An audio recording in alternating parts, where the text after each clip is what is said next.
town. But that'll take time. So we go this way. Okay, I think we can go on foot. Onward! The Not Pun Children's Crusade. Well, I'm a child. And my big sister Nene is a child. I think these pawns, they're little, but I think they're all adults because they all have jobs. They all have jobs. I'm gonna tell my kids that this is Pikmin. I got it. I'm gonna get the last one. Ooh! Stick the landing. Oh, spicy nut to crack. Someone need help? Is he saying spicy nut to crack? What? I don't understand what he is saying when he falls on his face. Spicy nut to crack. He's so cute. I went back last night. I went back and watched the scene of me meeting the Napon again.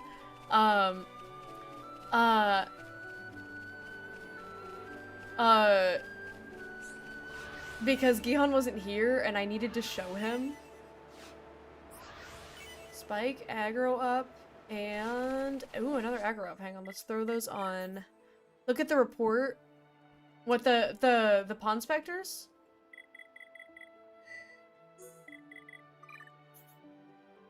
Oh, they are babies! Oh my god! 2 years old?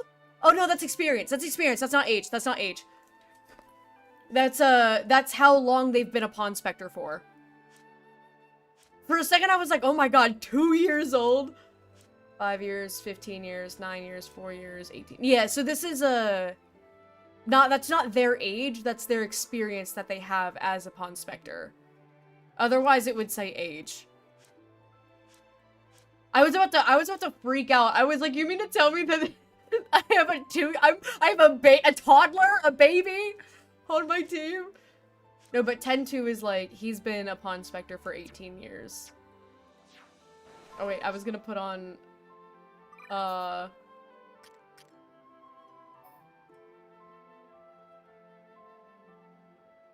like the ether defense. We don't need sleep resist. We're not really getting sleeped a whole lot right now.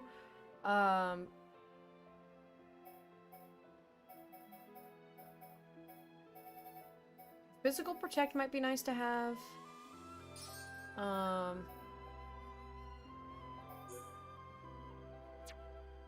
And we'll put Spike 2 on here.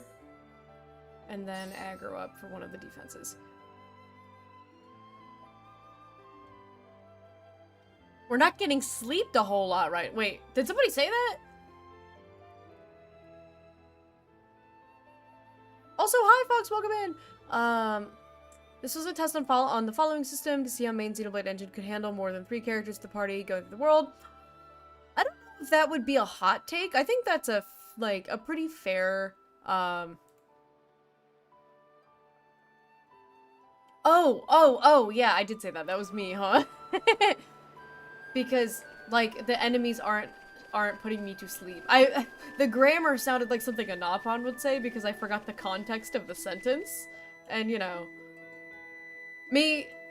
don't expect me to remember anything that comes out of my mouth, ever. Look at my children, please. Everyone. Silence. When Kino speaks, we listen.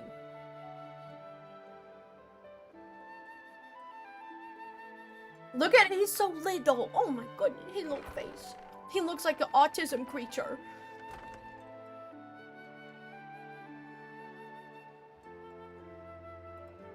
Greetings. We have heard from Teelan that a man called Radsum lives within these walls. Ah, friends of Teelan's, are you? We've been expecting you. Go on, then you get. You're letting us straight through? You don't look particularly concerning, is all.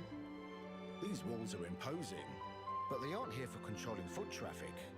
They're to keep savage monsters from having themselves a rampage. Having themselves a rampage, I'm so Well, British. where are we going then? Thanks. Sorry for time taking. Kino is getting less shy around strangers, and that's so sweet. Because he knows that if he wants to be a hero pawn, he cannot be shy.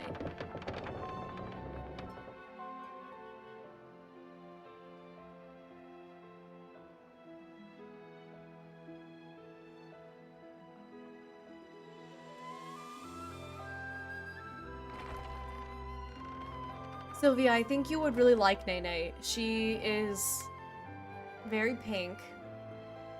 She's Big Sister Pawn.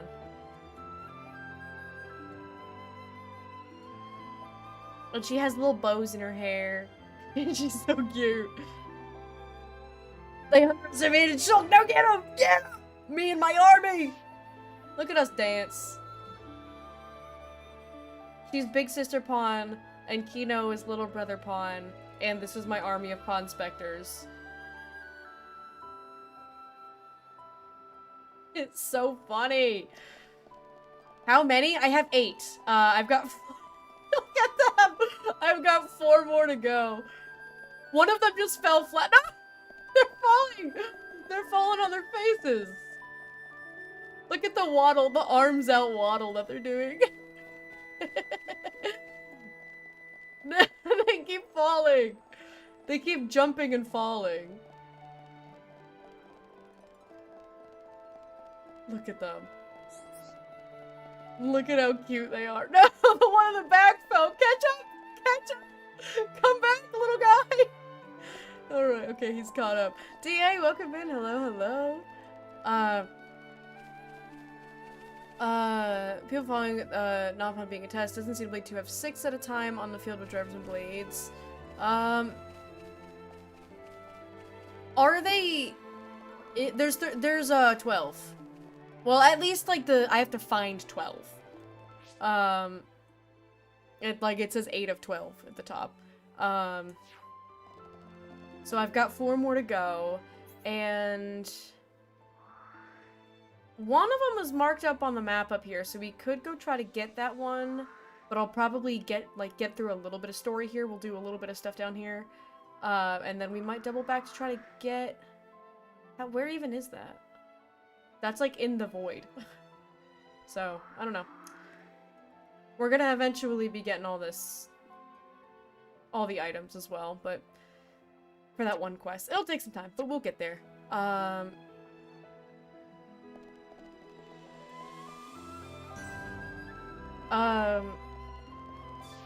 no game dev professional, so because I, like, 6 in Xenoblade 2 is true.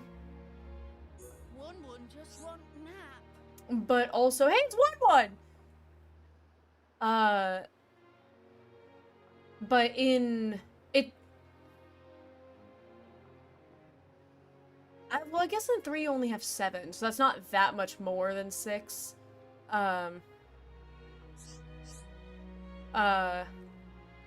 What Pawn Spectre's all doing with these stranger people? More important, why it takes so long for everyone to gather an appointed meeting spot.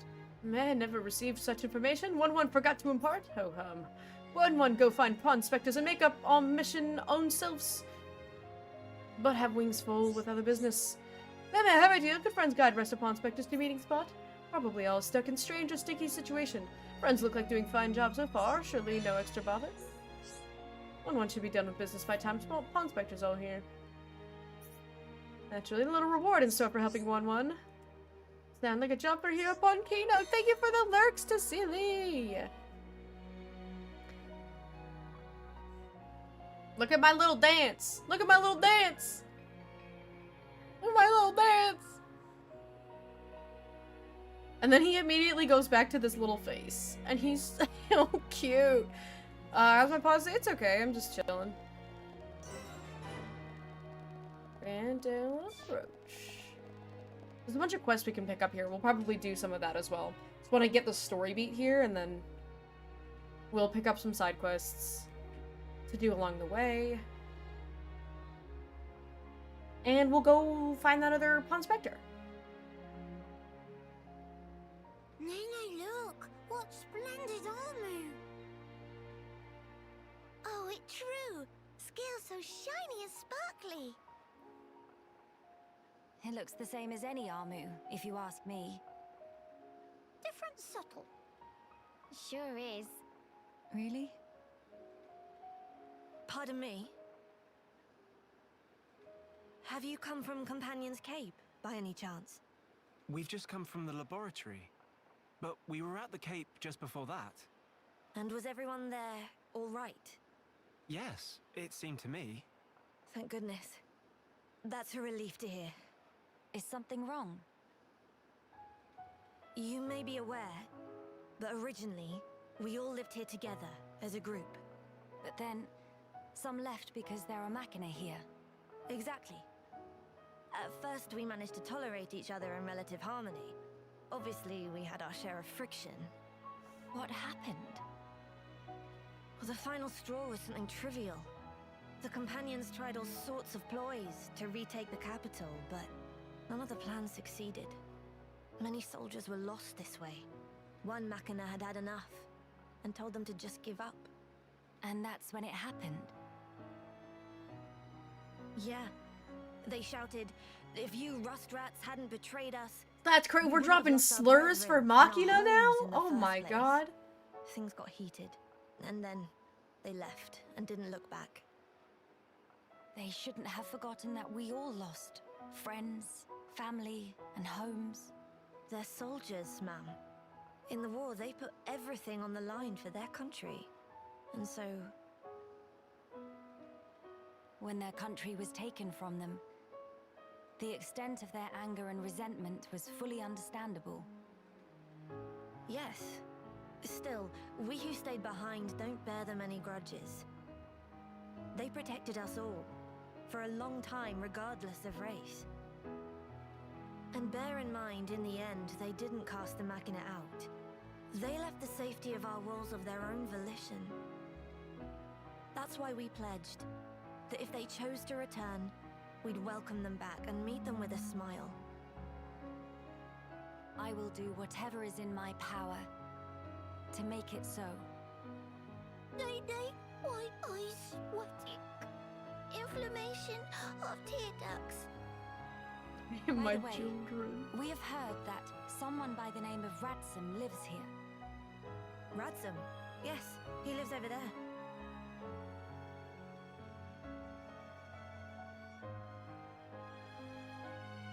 Over there. Thank you. Very kind. It was Radsum, actually. He was the one who told the companions to give up their quest. Right. I see.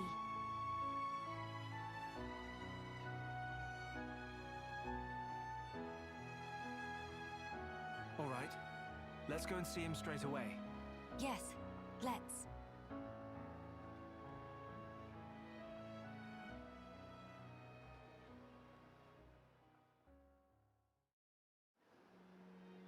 Incredible. Alright, let's pick up a couple quests as well. Uh-oh.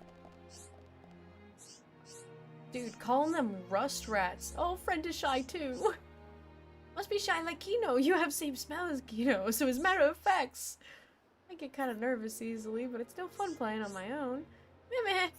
Then what if Kino found friend to play with?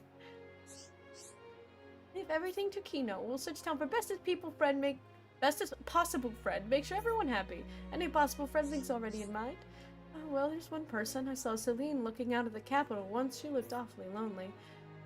Also, there's a boy called Nestinor. I only ever talked to him once. He lives near a lake, I think. Oh, and there's super cute Napon, Rudodo. Rudodo. I always wanted to talk to her, but she seems to like ruins and stuff. Okay, we're gonna go make some friends. Understandings Kino will have done in time of record. And I gotta go get these gems!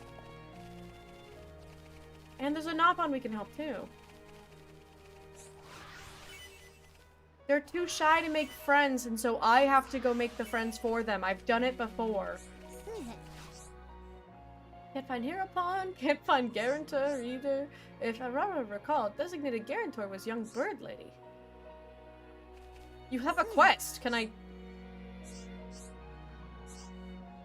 Oh, I have to talk to them as Melia, probably, huh?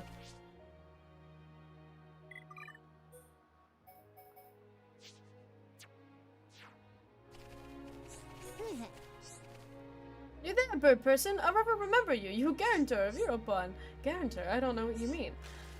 No use denying. Aurora not find Hereupon Ricky anywhere, so we'll have to extract repayment from designated Guarantor. Want to know what entail? Standard way of repayment is by provision of dessert. Understandable. Me too. Specifically, Aurora is after dessert that bigger than Aurora, sweet, golden, springy, and also tender. Thad. Okay, so we gotta get Killer Pumpkin, Sweet Cherry, and ooh, we get some stuff for Melly out of it. Very good, very good. Firstly, friends need bucket load of Killer Pumpkin. Lucky for friends, they grow everywhere on Biona's shoulder, but more importantly, need literal cherry on top of dessert. Only Sweet Cherry from Banks of Tranquil Town will do. And finally, skill of chef also paramount. Aurora not accept unless dessert made by artisan with Alchemoth level of experience.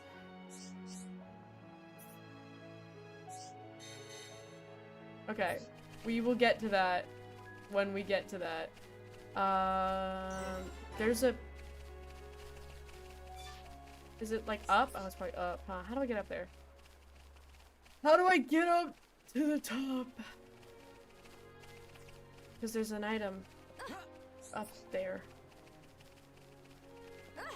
But also, we could probably buy some equipment. Yes? I hiccuped. Don't worry about it.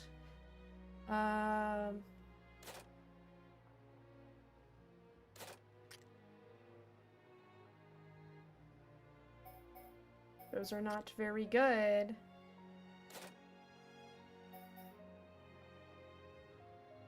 These also seem to be all for not the Napons.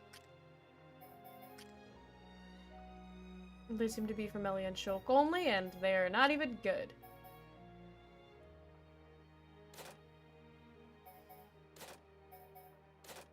Yeah, these are all bad. Skill issue, get better stuff. Get better stuff. Okay. Nope. Put Kino back in there. Get my little son! Okay, what about- oh, you probably sell Napon stuff then.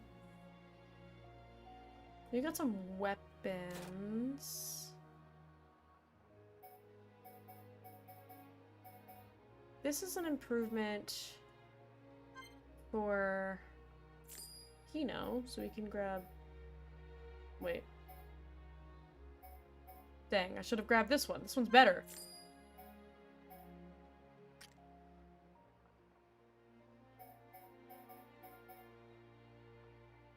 And this is an improvement on Shulk, so we can grab that. We gotta make sure... Was that? Oh, get on top! You're home early! Why are you coughing? You're just getting here. Why are you going? Your wife is over here. Hi. Hi. I was working. Stop coughing. Me too. You smell like truck. Ugh. You gotta think waiter. You smell like mailman. Yeah. Guys, Gihan's here is very important. Okay, I'm gonna make sure that... I'm gonna spend all my money. This is why... That's why I have to make sure that I'm getting... stuff. Yeah, now I'm broke. I can sell the weapons that I'm not using.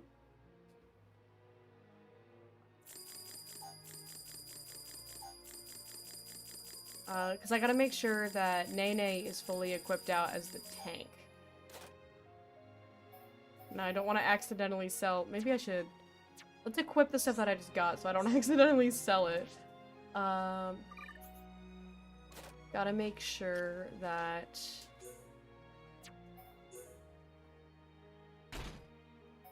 we have the best stuff for the tank.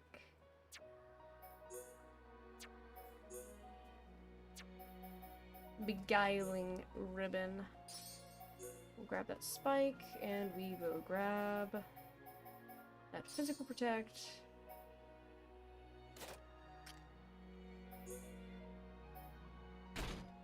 Oh wait, hang on, I was gonna put that on Shulk.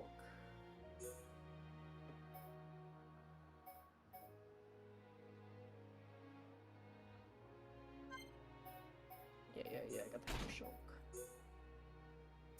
And then, yeah, he doesn't have anything else. Big yellow beams in the shop? What does that mean?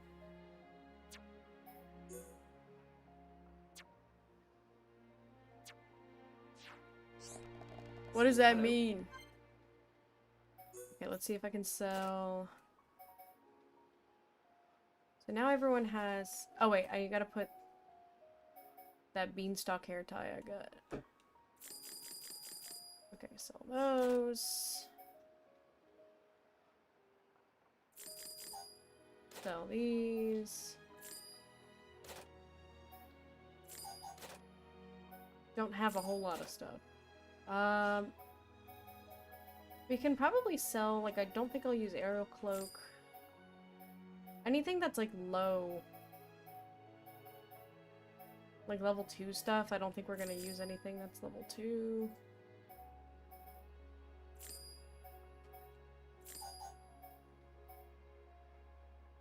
Because we've got some level 3s, we'll just use those instead. I don't know if I'm gonna need these collectibles for things, so I'm kind of hesitant. They're making a big crate. Oh, at work? Sells for a high price. Are these just meant to be things to sell? I'll sell some of it. Gihan's eating chips. It smells like chips in here. So we've got that. We got the beguiling plate. We have to get the beguiling amulet. Or apparently not, because it's the same. Oh wait, there we go. I was like, why is it not showing an improvement? Get the beguiling amulet. And we can't afford the knapsack. We could get the... We've already got those. Okay, well, that's good enough for now. I just want to make sure that at least my tank has the armor with the biggest numbers, and then with anything that we have left over, then we start getting stuff for the others. That's kind of my vibe. Always make sure that the tank has enough. And my hydrate, I shall, with my ginger strawberry lemonade.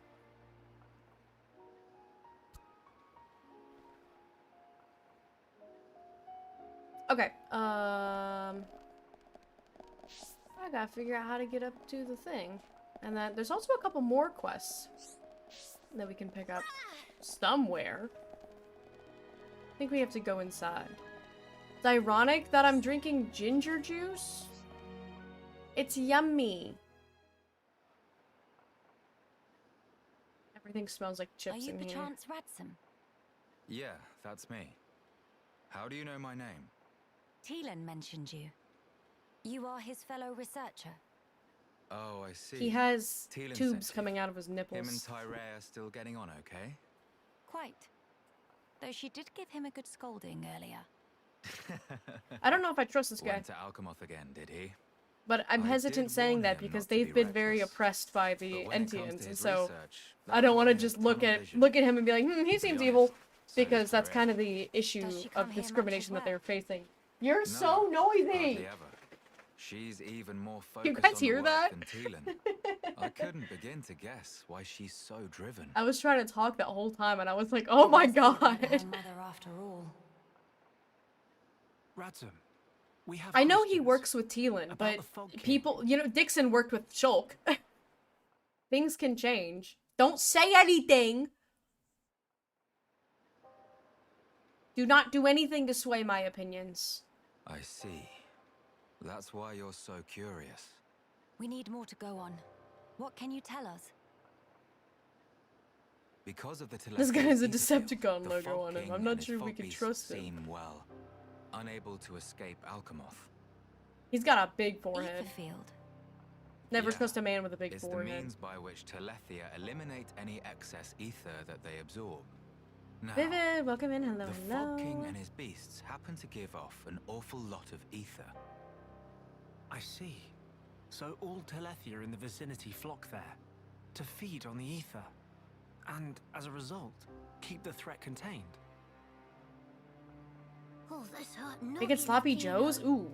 Mix them for the class. I love a a sloppy joe. But my ether, it worked against fog beasts, but not the Fog King. Or rather, it didn't even seem to make direct contact with him.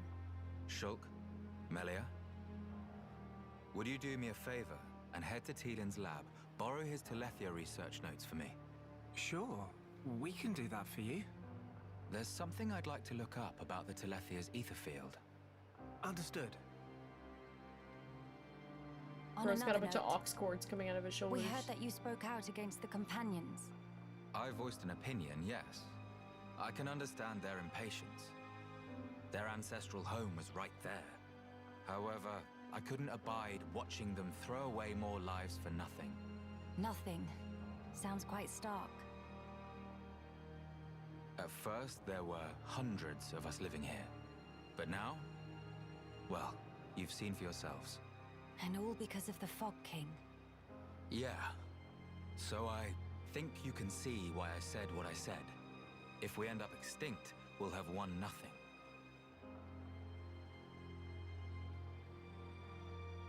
Well spoken. But I'm sure the companions would find those words hard to swallow. I'm sorry. Your people are no more free to go home than we are. No need for you to apologize, Melia. In truth, it's not costing me any sleep. They seem to be catching on too. After all, they've stayed put since then. When you put it like that.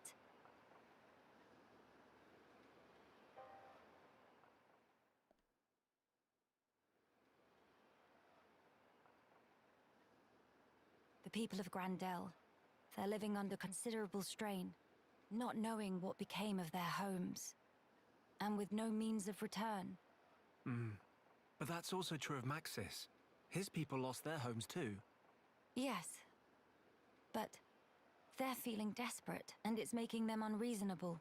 It too sad. We were like that too once, weren't we? Yes, we were. That true? But we learned, eventually. All because we wanted to protect the world. And we made that dream a reality. We brought down Zanza. Overcoming our prejudice gave us strength in unity, because we shared a goal. Radzum's folk, the companions, and us as well. We all share the same goal.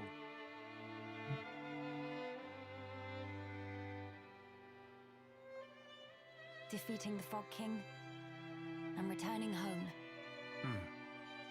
Sounds like job for Hero Punkino. Just let Nene at him. Thank you, everyone. Mama, what that thing? His face is so funny. I love it when his face does that. Is that...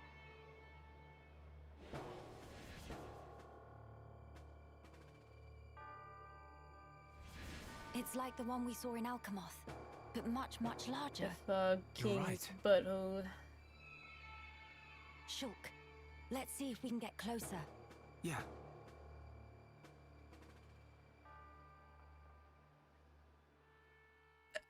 I hiccuped. Okay. My army. Do we have a... Okay, can't view it yet, because why would we? You miss Sloppy Joe? You would miss Sloppy Joe. Also welcome in. How you doing, Gold? Let me get up here. Let me get up. Let me. There's an item up there. I want to get it. Am I too little? I might be too little. Yes, let's go see the clearly dangerous looking thing up close. A 5-star idea. I have a penchant for mischief. I'm too little to make it up these rocks. All the Nopon just throwing themselves around. I'm too little to make it up the rocks. Okay, that whoop. Eh. No! I'm too little! Not like real life at all. Oh my god, all the flying Napon everywhere. I did it! And I got something that I'd be very bad if I misread it. And I, quite frankly, I don't even want to say the name of that item out loud for fear of being misheard. Floppy Toppy Joe was a great guy. Yeah, I bet he was. I bet he had tan skin and light hair.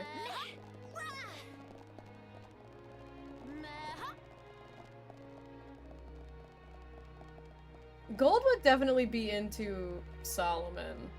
Tan skin, light hair, obnoxious. That's how Gold likes his men. Evil. Please, I'm too little! It's so hard to get up surfaces in this game!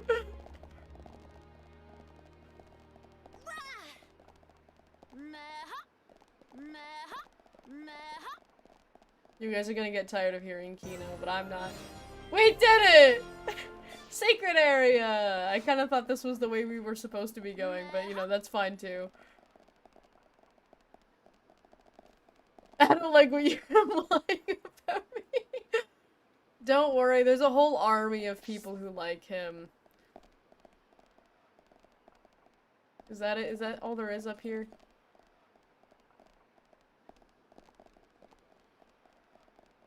I don't even know where I am. I'm on the other mountain watching a group of Napon trying to climb as they're all flinging themselves. So we can't be that heart to heart. Who just fell? Shulk? And all the other 10 Napon?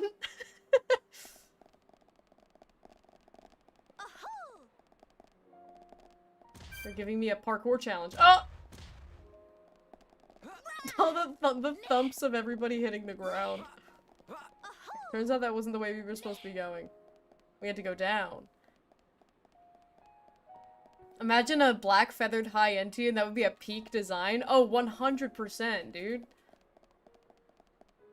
I like in 3 how the Entians, like, since they're not full purebred high Entian, they can actually, like, have more unique designs. So you get, like, different hair colors. Because I want a dark, spiky high Entian named Gihan. Commence Napon ladder. Commence Napon air. Guys, who would win? Every Pokemon ever, or 1 billion Napon? Alright. Because, like, a billion is a lot of Napon. Sell some hard rocks. I wasn't paying attention. No, that's all Kino will say. Currently making tools for those fixing, expanding the ramparts. I'd like to make them stronger. I like Solomon for other reasons. First time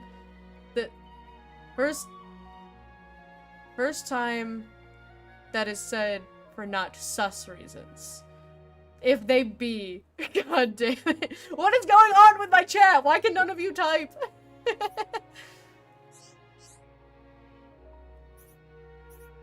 It's dark out. I can't see anything. Picking up some nice side quests here.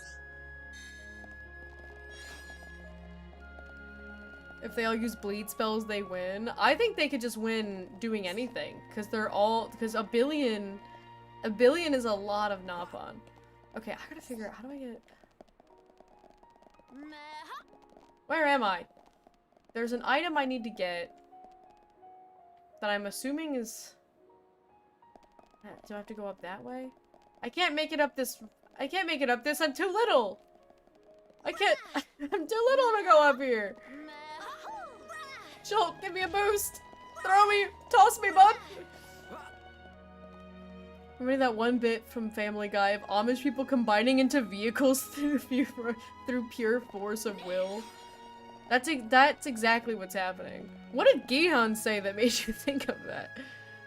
Oh, the Napon ladder and the Napon airplane? The 1 billion lions making a lion ladder. I see, I see. How you doing, JT? Because look, it's clearly like I'm supposed to go. I gotta come out of that tunnel. Where does that tunnel come from?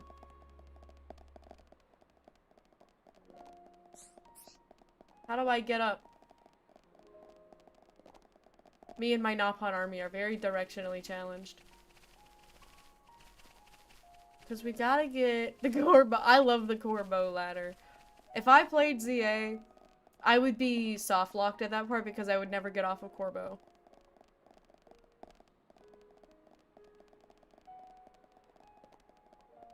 Can I go through here? Come on, let me go through. Come on.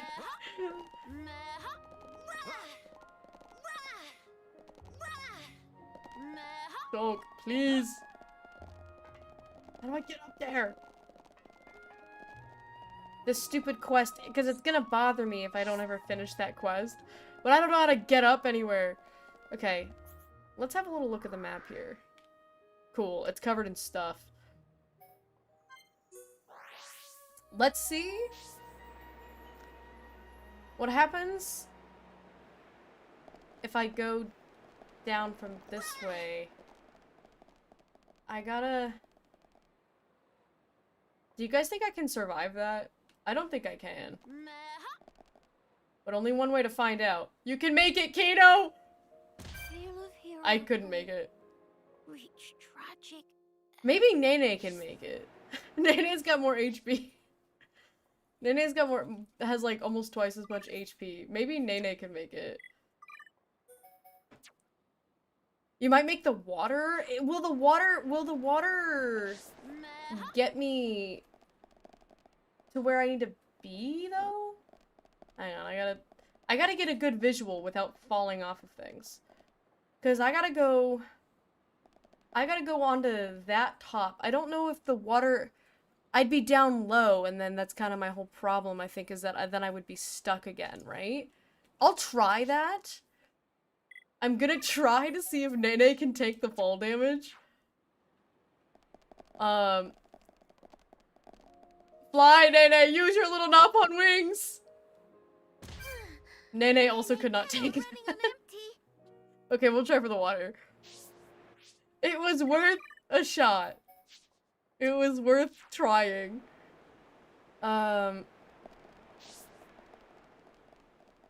Let's see if we can... Because I feel like we can land in the water.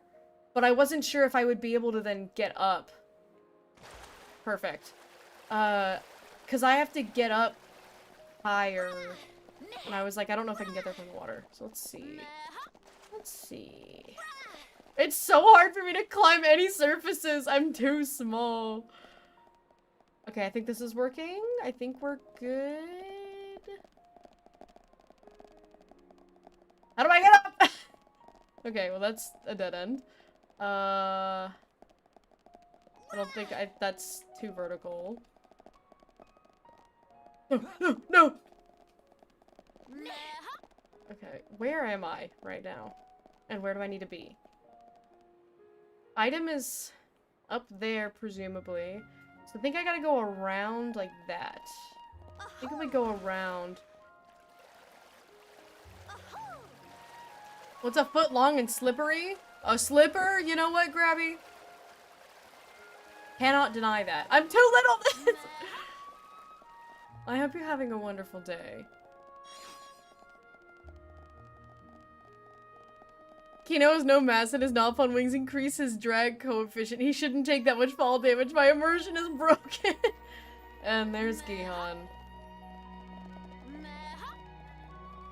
What, he thinks that he can be nerdy in my chat and that I'm gonna be, like, aroused? What, he thinks that I like that? I do. It works on me. We did it! Yay! Yippee! I keep hearing thumps behind me of the Napon falling. This is so sad. Okay, alright, let's go knock out all these quests. Cerulean Shard around Borrowed Ruins Cave. So we can go, oh, we can also, let's go up here. See if we can grab this, Napon. Get a room. We are in a room. We're in the office right now. I just think it's cute when he's nerdy. Don't you guys think that nerds are cute? I don't even know what drag coefficient means. He's hovering the keyboard. He's about to start explaining it, but he's trying to decide if I'm baiting him or not. I saw my peripherals. I saw him like hovering over the keyboard. He was debating explaining it, or if he was like, does Blue actually want me to explain it, or is this...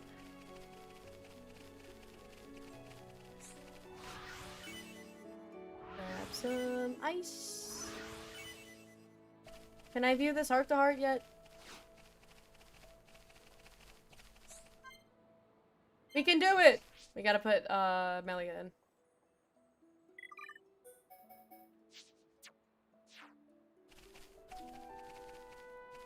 Hello?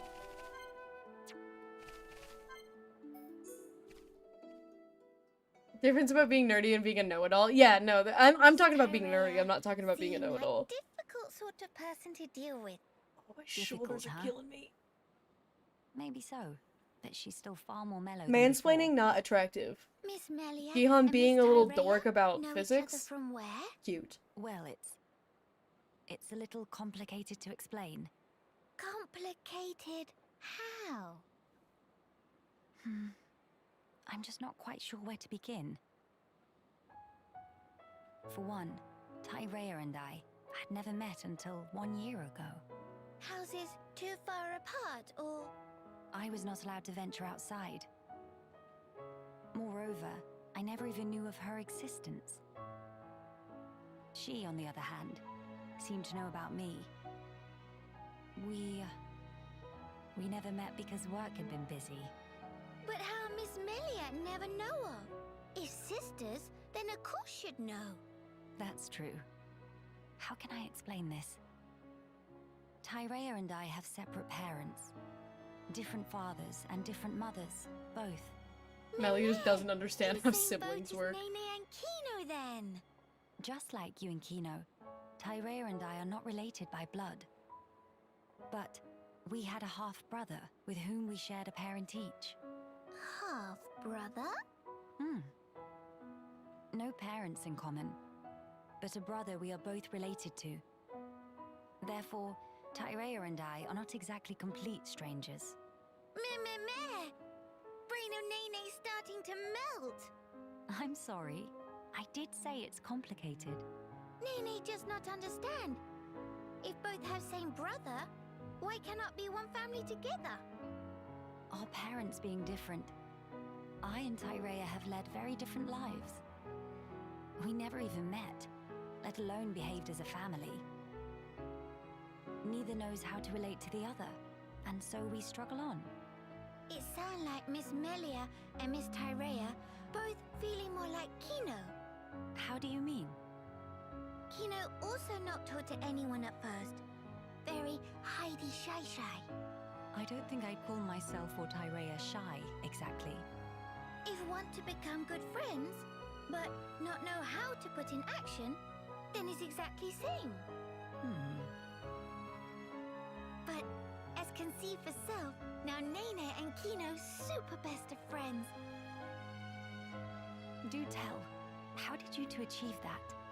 Would you teach me the way, please? Answer is clear as day. Nene prescribed lots of play. Play. Also, sharing of yummy snacks and sleep together in same bed. If do that, become family in wink of eye. I'm not sure I can do that with Tyrrhea. Seems like a lot. Meh! You Nene approach patience Tyrrhea is and ask to sleep in the exhaust. same bed Miss as her. I Melia don't want think to be that's going to go sisters with well. Miss Tyrrhea or not? Yes, I would really like that, I think. So, now is best and only chance. No time for hemmings and whorings. Best and only. Perhaps you're right. Okay, then now Miss Melia go and say, "Hey, Sister Bun, come play." Right now? I need some time to compose myself. Oh, If Miss Melia must, but have to promise to ask soon. Yes, I will. One day very soon. They're so precious. I love the emotional intelligence of Napon is always really refreshing. Because it's so easy for them to be played off as like silly little guy character, silly little mascot. But they're actually like so much more than that. Okay, we have to go up. We went to the left. We gotta go to the up. But Ricky is like that as well, where it's like, it's easy to just kind of play them comedically. And they are very funny, but at the same time, they're also very thoughtful. And then they made Tora horny for his robot that he made. I was telling Gihan last night when we were talking about the different Napon, and like, the thing is, like, Tora's lore is super interesting. It's a really cool concept, like, not being able to awaken a blade, so he forges his own, creates his own blade. And then... Alright, how do we get out there? It's like, that's a really cool idea. Like, that's a really cool concept. Am I gonna die if I go down there? How do I get down there? Doesn't seem like there's any water I can jump to. Can I land on... Can I land on this? Almost! That killed them! All the Big lights. jump! Dang it. That's not even that big of a jump. How do I get down? Let's run along that ledge and see if we can find any place with... Let's go this way. See if we can find any place with, like, water that's close to the ledge.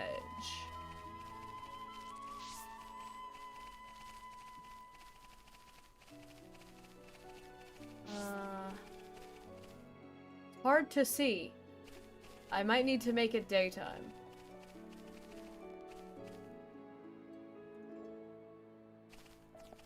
A good character is a young boy, not depending it from storytelling, but from a 14-year-old boy perspective, some actions do make sense. But Nene is also around that age. And I'm never going to condone having a pervy minor character. Those are two things that you cannot put on the same character. You cannot have a character that is a minor and also a pervert. Because yes, teenage boys do that, but you as an adult should not be writing about it.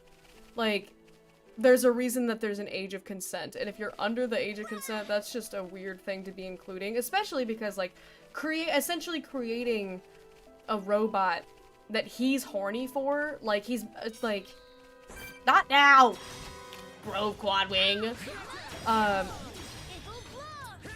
Like, yes, 14-year-old boys do that, but that doesn't mean that that needs to be said, that needs to be shown.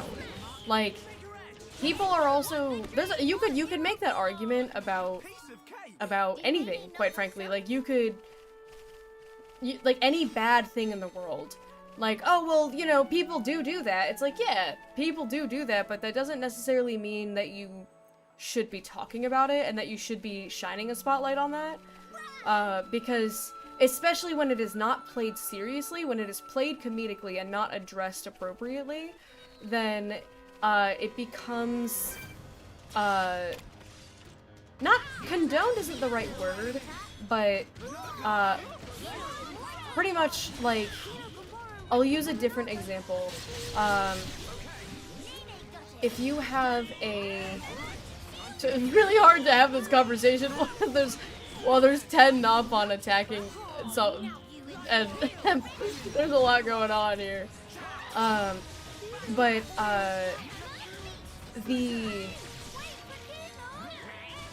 like, I'll use, like,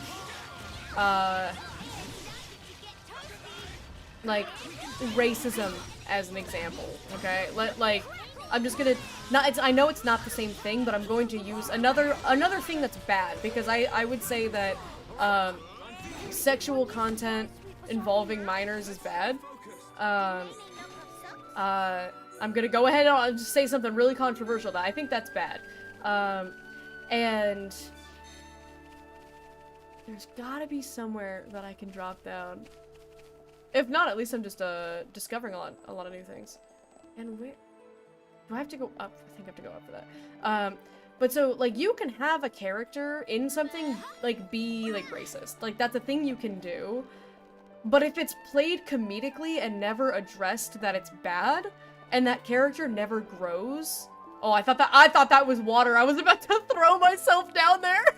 That's not water. That's a hole. Then all you're doing is showcasing a bad behavior, which people, like young impressionable people, can now see that and mimic that behavior. If you're going to have some sort of bad behavior in something, that it needs to be shown and illustrated and grown through, rather than just like played for laughs. It's why I've never been a fan of sexual content being played humorously, because it's really easy for young boys to like just see that and be like, oh, okay, this is normal, I'm gonna be like that because it's funny. And it's like, it's not funny. Because that's how women get harassed on the internet. Okay, we might have to go double back the other way. There's gotta be a way that I can get down here. But we might have to go check the other way around. Like, there's... Because there's a space over here, so we can probably run that way if we go the other way in. It borders on the whole boys will be boys mentality. Yeah, it's like, boys will be boys. It's a very true and a very real thing, but we have to, that doesn't mean that we have to be okay with it.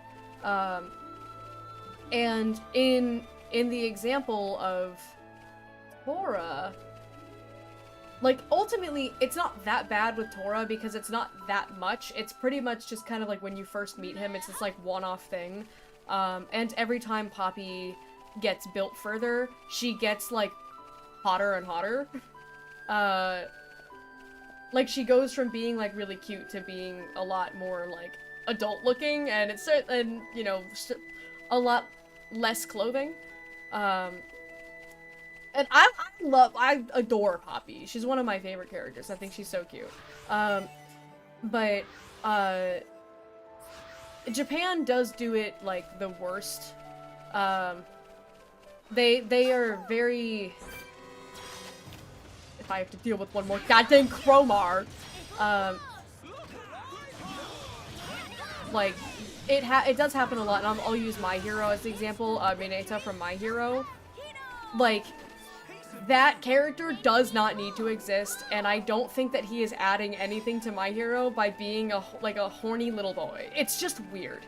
And, like, it's supposed to be comedic, but when you're not addressing the issue, all you're doing is teaching more little boys how to act.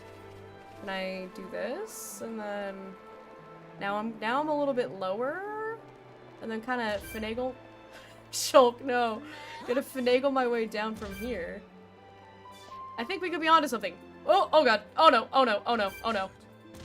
No! I think I could have done that, but I slipped and fell. But that might be a way down.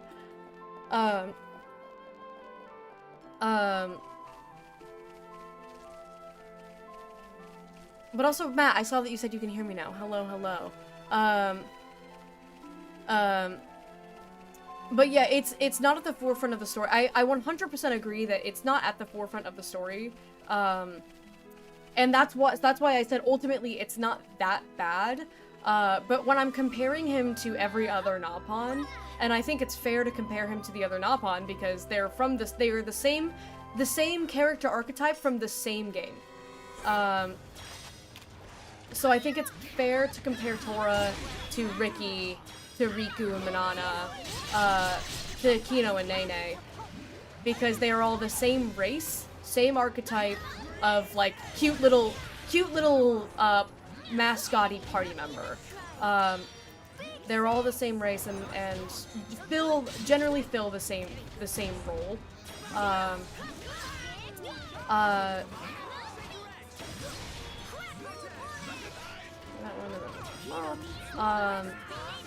So I'm comparing them because I think those are characters that I think you can compare.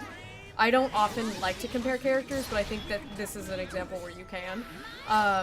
And I think that, like, the other Napon characters, they fill the same role without, and they provide comedic relief. They're precious, they're funny, they're cute, and they're not corny. It's just like that whole that little thing about Tora just was like not. It didn't add anything to the story, and I am not a fan of just adding pointless things to a story that don't really like add anything. Sorry, I have to sick 10 Napon onto this guy real quick. I definitely hit that last one, but that's fine. That's so funny. But I 100% agree that 2 has an insane amount of depth. Like, and it's one of the reasons why I'm very vocal about how displeased I am with the sexuality and the fan service.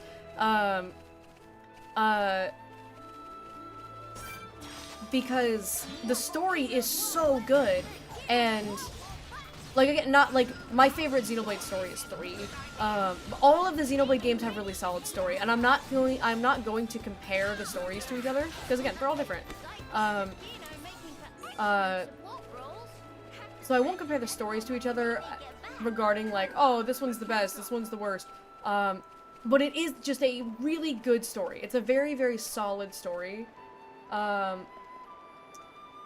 And that story gets overlooked a lot because people just see Pyra's ass and Mithra's tits. And it's like, the fan service really did not do any favors to the game. Is that a ledge? I'm trying to be very careful here. I have really bad. No! I'm so sure that I can do. I have no evidence to prove that I can get up this way. I'm going to try anyway because I am insane. Even though it keeps respawning all the enemies.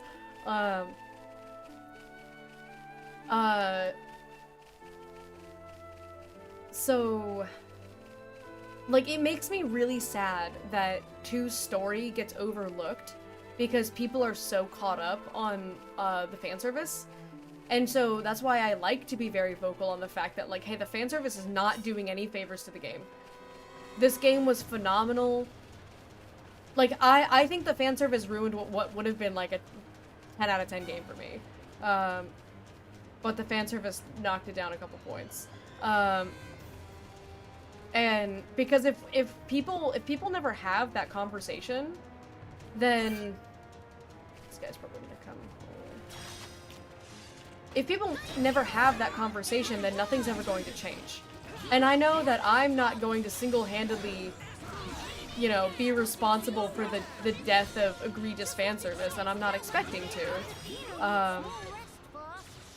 But I still think it's important to discuss, and, like, I don't ever want to just chalk it up to, like, well, Japan just does that, or, you know, like what Gihan said, like, boys will be boys. Like, I don't ever want to simplify it to that, because even though it was, in the grand scheme of things, pretty minor, it still is enough of a reason to make him be by far my least favorite Napon. Because the comedic relief that he provides is not assisted by the fan service. Because none of the other characters needed it. Like, all the other Napon didn't need to have egregious fan service, and maybe this is not what I'm supposed to be doing. Maybe this is not how I'm supposed to get there. Can I go further? Let me look at the map. Doesn't really seem like I can. You know, we might end up. Oh, maybe it's around this way. Let's see if it's around that way. Nox, welcome in. Hello, hello. I haven't seen you in a minute. How you doing? I can also grab this thing while I'm here. Give the girls more personality and less personality. Yeah. Difference between being a One Piece fan and thinking One Piece is perfect versus a One Piece fan that knows how Oda has been drawing women is a little sus. Yeah, like, you can be a fan of One Piece. I'm never gonna shame somebody for being a fan of One Piece, but if you try to look at me and tell me that that is not, like, very anti-feminism, Oda needs to have his hard drive checked. And it's okay to still like One Piece, even if, you know, even if the mangaka is, like, a little bit of a freak. That's totally fine. Like, you're allowed to still like something that someone does, regardless of who they are as a person. I've always believed in that. You're welcome to just support their art anyway. But if you try to tell me that there's nothing wrong with One Piece and that the women are perfect representations of women, even though the women in that show are like 12 years old and they're like 6 feet tall with triple Ds, like, what are we doing? What are we doing? Those are children! And it's okay to complain about that. Like, you can admit that that's a problem and still... Oh my god, yeah, I can just go around this way, can't I? Oh, I'm trying to brute force my way around. Like, it's okay to criticize something and still love it. We gotta go back up. I'm gonna fast travel back up. One I can talk to, the other is it's more productive having them argue with the wall, yeah. The sex appeal is definitely compartmentalized for Xenoblade 2. You really have to separate it, rationalize it, as these designs are here to help get them into Smash Bros. But that's not even how it should be, because we got Shulk in Smash Bros. Just fine! And Shulk doesn't have his tits out. I know they wouldn't, I know that Jin is too similar kit-wise to Sephiroth that they, like, wouldn't put him in, but dude, I think Jin should have been in Smash. Jin's the real main character. Okay, how do I get down? Because that all leads up there. Blue versus the map. We have to go down from here and then around?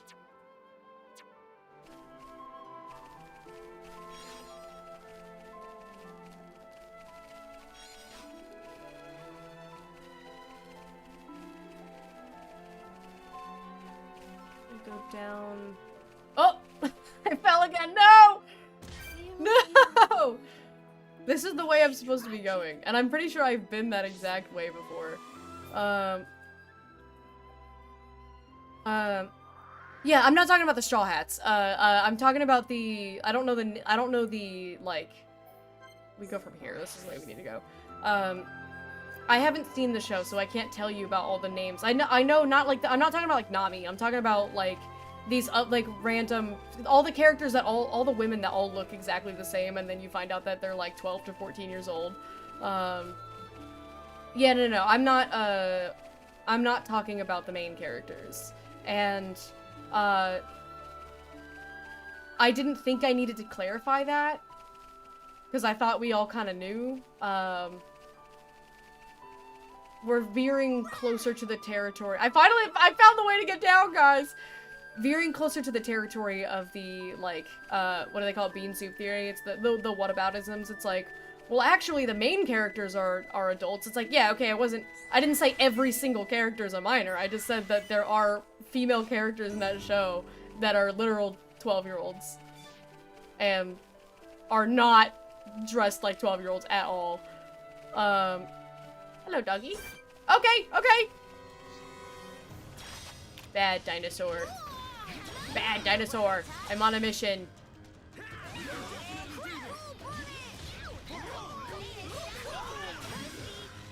Oh, I forgot that's not a daze. I'm supposed to wait until the daze. Now, there it is. It's okay, it's good night. I got jumped by that dinosaur. Completely lost my train of thought.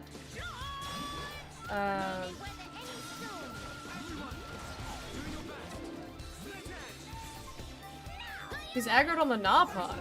He's not aggroed on any of us. He's aggroed on that guy. In case I'll cool off. Chris Code's conversation, one side can always point to market data versus the emotional to the other side. The sides are kind of intertwined with the included in-game gacha mechanics. The gachaism is a problem. I mean, I don't have an issue with Xenoblade 2's gacha system because it's free. And like you bought the game and the gacha's included in the game. It's just an RNG. So like, quite frankly, calling it gacha is like a bit of a misnomer. Because I feel like the implication of gacha is that you would be spending money on it.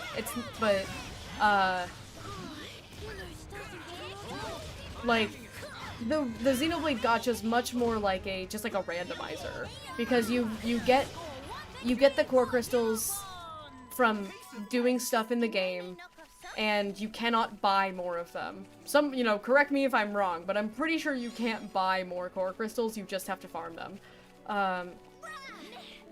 And I personally tend to associate gacha with, like, spending money. Like, spending money for the banners, like, not for, like, the game.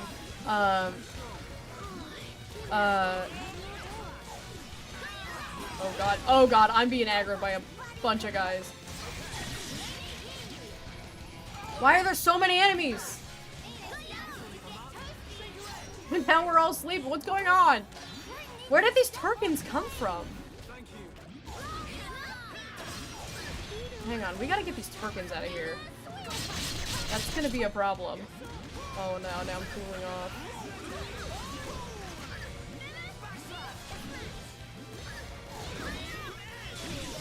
I wanna do... No, it's not a good idea because, yeah, because there's this crazy bind going on right now, and we're dying. Oh, there are so many enemies! Dude! I can't even move. Yeah, that wasn't gonna work.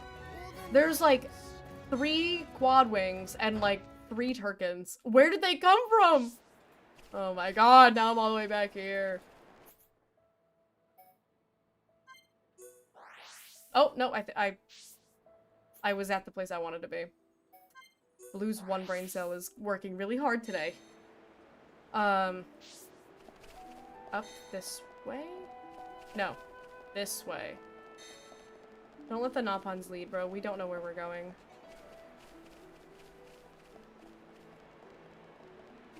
I should have just tried to...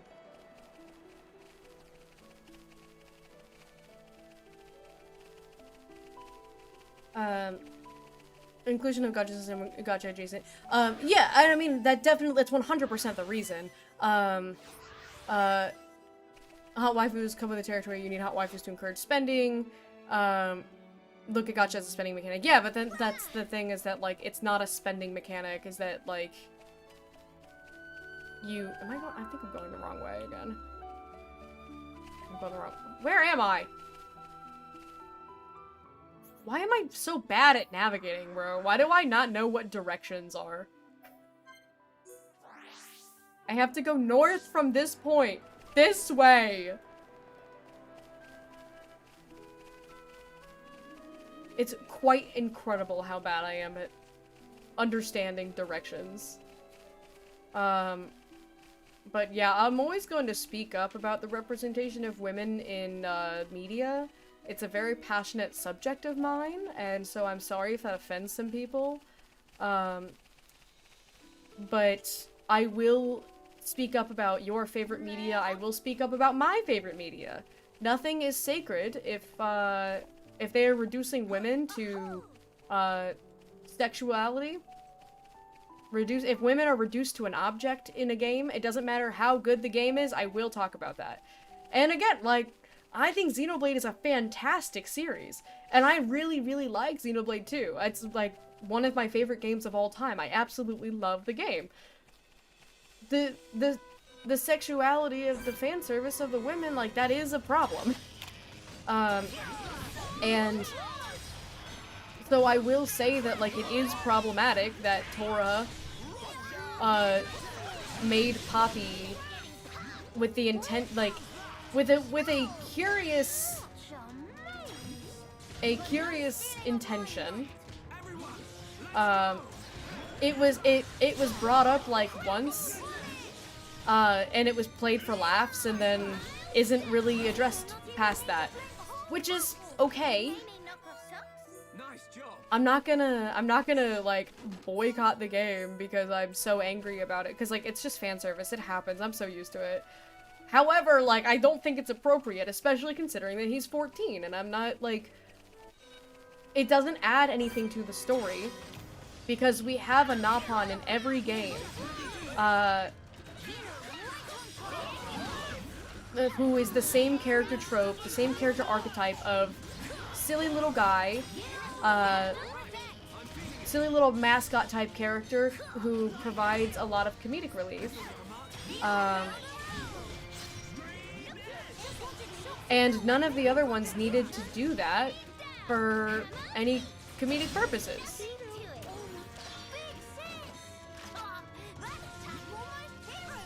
I was gonna Union Strike, but I'm stuck on a cooldown. And by the time I'm done cooling down, it's not gonna be worth it. Yeah, we'll save it because there's that unique monster up ahead. And I do want to fight him.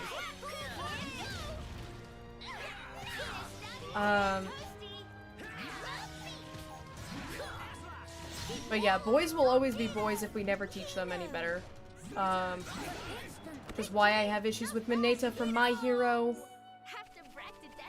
I had to drop My Hero because of the way that the women were written and treated in that. Well, girls even. They weren't even adults. Very passionate about... Okay. It was you... Yeah, go ahead. Come over here. I'm gonna mess up this guy. Other Chilkins. We're gonna mess up this guy. Where are all of these birds coming from? Oh my god. Oh my god. There's so many more of them. Okay, well, I died. Do the heal round. Then yogurt stance, reduce that aggro there, and then I'm gonna have to cool down. Who's he? I can't even see what's going on. Okay, I just want to kill that Turkin, and then... Can we... Oh my god, am I on cooldown right now? Oh, the timing is so bad. Because I want to just, like, do what I need to do when I'm fighting Promar, where I just fall back.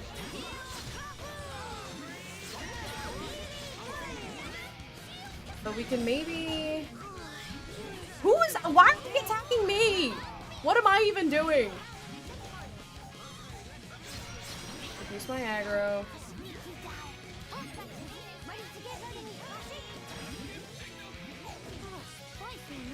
Where did you come from? Oh my god. Do a heal round. I'm just stuck here getting wailed on by this little Oopa who just came out of nowhere. Because I'm on cool off and everybody's over there and it doesn't matter that I'm trying to get them to focus on my targets.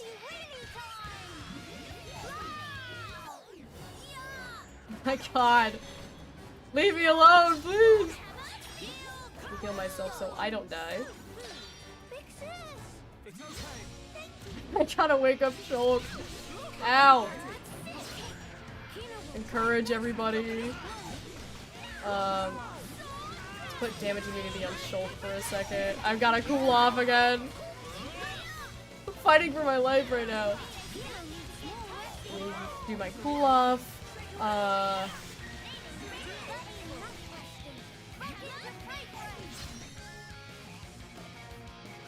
Wake up, soldiers!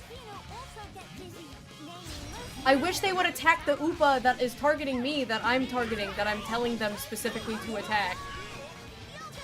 Heal round, please. This is so stupid. Nobody will fight the Oopa.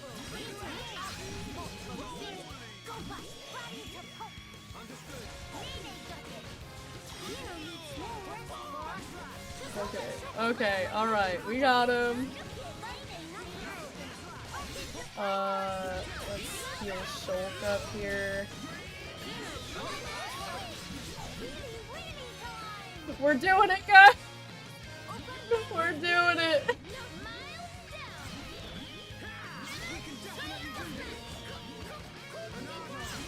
I feel like I had a really good point that I was getting at, but I didn't actually get to the point because then I started dying.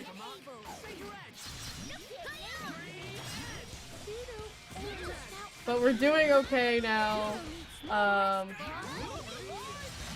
Once I'm done with the cool off, we'll do Union Strike and probably kill this guy. Get him! Finish him! This is so funny. I'm hitting the button! Hit the button all 3 times, but it's fine. It's okay, we killed him. It's fine.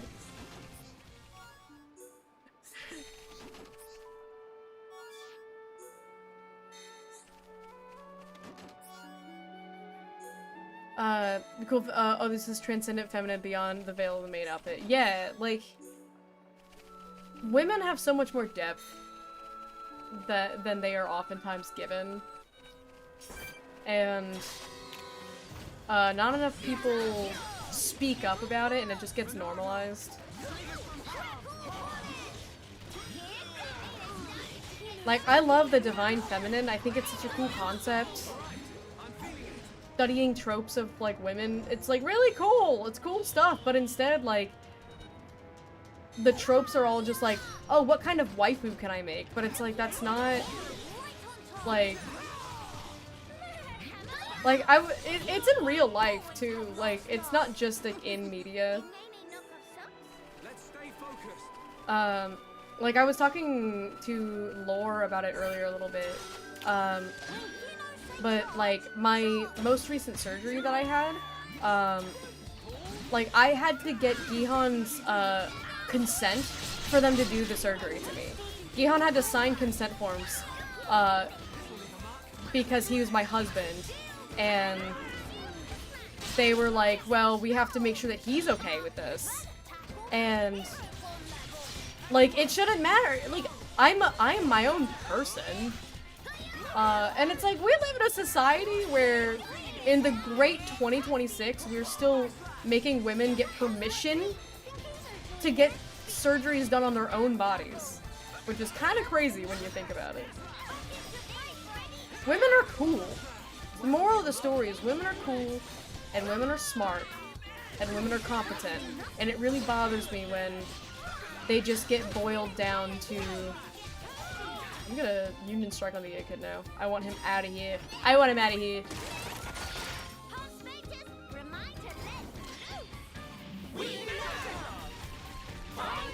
Dude, that last quick time is so hard with the latency of the controller, trying to, like, figure out the timing for it.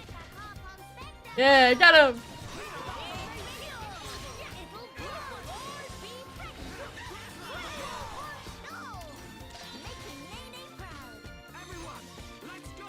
Look at Vegeta. He commits planetary genocide, but he's written in a way where he grows and we all cheer for him. Yeah, because he respects the hell out of Bulma, dude.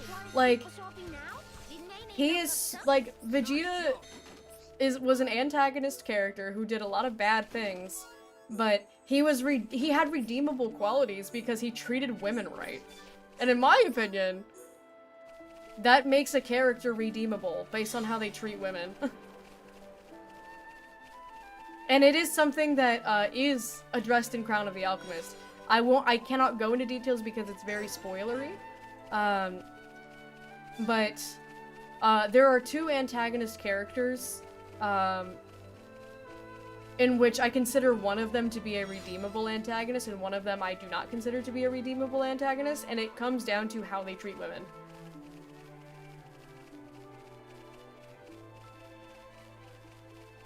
It's a turtle. Alex, welcome in. Hello. How you doing? I am doing good. I finally found how to get down here. I've been trying to do this for a while, and I kept dying. But I finally got it figured out, and we're finally here. My general moments when I see villains badly written is if they harm women, pets. Not badly written. That's not the word you're looking for. Irredeemable would be the word that you're looking for. Because a a villain, I think a villain harming women, pets, or children makes them a very good villain, because that's a very villainous thing to do. If it's a character that the writer wants you to not like, very easy way to make someone not like a character, like use the peak example, Full Metal Alchemist, the dad of the Chimera, the guy who turns his daughter and dog into a Chimera. Like, everyone agrees that that man is irredeemable because he harmed a child and a dog. That doesn't mean he was, like, poorly written. Like, he did that because he was insane. He was driven insane. We recently rewatched that episode. He was driven insane by his research, and how he was so desperately afraid because he was about to, like, get his license stripped because I forget the details, but it's like he was gonna lose his, like, state alchemist license because he didn't have anything to show for his work. And so he was like, I have to successfully create a chimera or I'm going to lose everything. And so in his mind, in his twisted mind, he had already lost everything. And so, like, what he did with his daughter and his dog, like, it doesn't even register to his mind because he had already lost everything. And I think that's a very well-written villain. Like, someone who does something horrible because they have lost this sense of humanity within them because the pressure of the life that they are living has caused them to forget who they are. I think that's a really good, that's a really good, depiction of a villain character. Where you understand the motive, you understand why he did it. That does not excuse the action. You still have an issue with the action, and you probably find him irredeemable. I think it's a classic example of a very successful villain character because people still talk about it. People still talk about that guy. There's references to it, there's memes to it, just because it resonated so deeply with people that it became one of the, like, integral images of Full Metal Alchemist, and he's only in, like, one episode. At least I'm pretty sure. I don't think that ever comes back. I'm pretty sure the Chimera is just that one episode. A big dinosaur! I want to go around him. I don't want to fight the big dinosaur. If it's not on site, you don't have a good nasty villain. Yeah, it's like the villain should if you're going for the irredeemable villain, because again, there's two types. Is it in the tree, bro? What am I? Oh my god, is it up?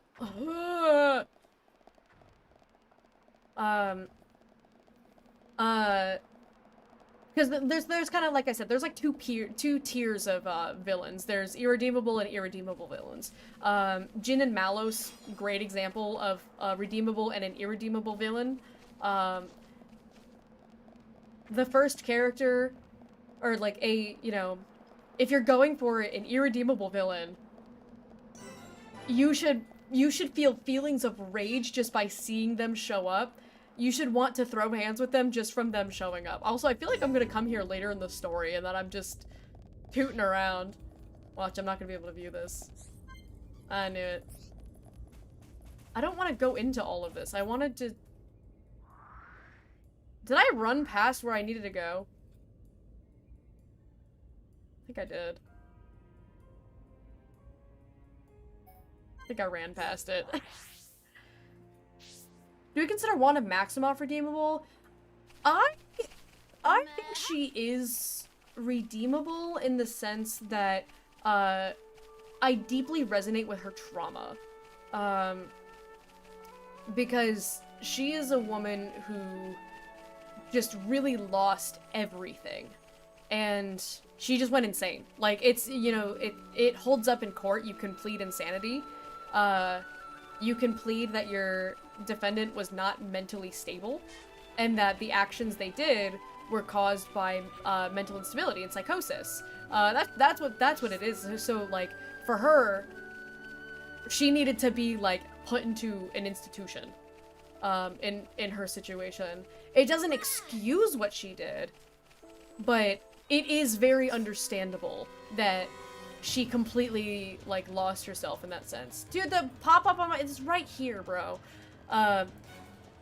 Way too bored if everyone's redeemable. At that point, your story isn't making narrative truth claims. Oh yeah, I also firmly believe that not every villain should be redeemable. We should have irredeemable villains. I think there should be one of each in a main story.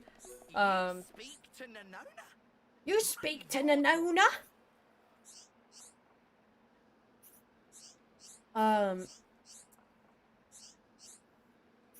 Alright, what do you need, Nanona? Defeat the thingamajigger.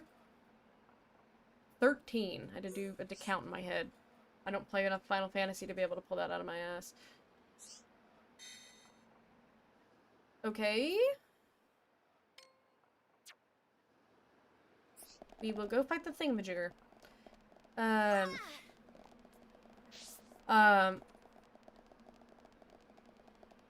Yeah, based on the fact that everyone was like, you can't alter time to get your family back. Meanwhile, Captain America traveled in time to get his girlfriend from 80 years ago back and basically erased her kids and husband from existence, and no one said a damn thing about that. And you know why? I'm gonna hold your balls when I say this. It's because Wanda's a woman. People were okay with it because Cap's a man, and they might not realize it, but I do think that that is a big part of it. It's a subconscious thing for a lot of people where they're just like, it seems so much worse when Wanda does it. But also, a lot of people did get hurt, is the thing, is like, Wanda messed up an entire town, and Cap just did, Peggy's, family. And one family is not as bad as an entire town if we're looking at it trolley style. Darth Vader's case redemption, saving Luke, killing the Emperor. Yeah, he has to narratively die. If he lived, he would have had to be executed anyway. Yeah, I do love a narrative death of a redeemable villain. Accept narrative justice or accept in-world justice. Yeah. Are they making me go in? Where am I going? They are making me go in here. I could have just teleported. Sigh. Blue versus the map. The map is the real final boss. They lived fake reality. She never harmed anything. Yeah, they weren't physically harmed, but it is emotionally, it is a very emotionally, disturbing thing.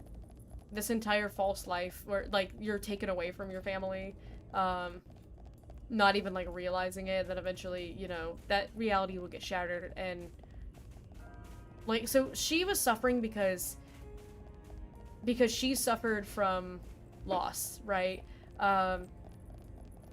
And so what she did was make everyone else suffer the same way, which is not a good thing. It's telling me I gotta go up here. But there's a whole lot of guys in here. This is gonna pull. Okay, it's just pulling the 3. I'm okay with that. There's a whole lot of guys in here.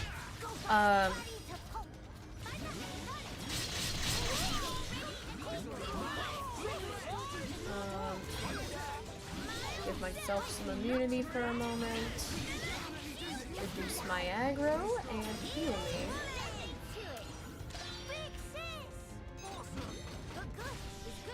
We'll pop a heal round and then I will be off.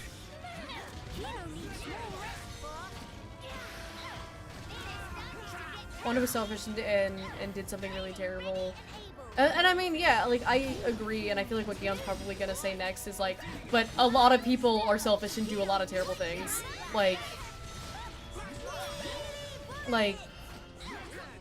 Again, yeah, you look at Darth Vader, or you look at Vegeta, it's no matter what, yeah, Wanda Maximoff did some pretty bad things, but, but I'm trying so hard to hold this conversation while also, trying to not die.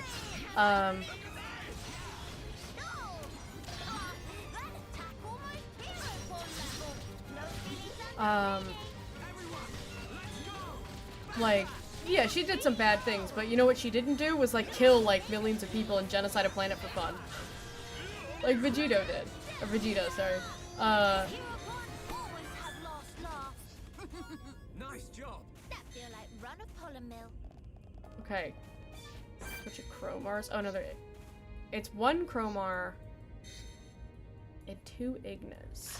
Ignables. Oh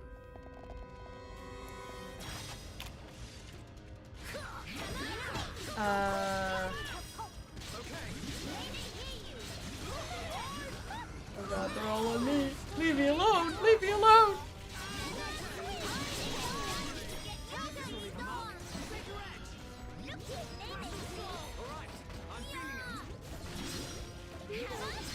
But it is kind of interesting to think about, right? I'm thinking out loud about like villains and villain characters, right? Because I think what Alex said is what a lot of people's general consensus is that like, yeah, I consider a villain irredeemable once they harm like women, children, or animals. Which I think is a very fair take, and I think a lot of people have that take. When you think about it, again, we'll use Vegeta as an example, where we watched the episode recently where him and Nappa got bored and took a detour to this planet, rescued them from like their tyrant, and then exploded the whole planet. A lot of women, children, and animals were probably hurt when he genocided the entire planet. But we have, as humans, we have this like disconnect because we didn't like see the children and animals be killed, and like he didn't kill him with like, he pointed a finger and blew up the planet. It's not like he personally like broke the necks of every dog that he saw.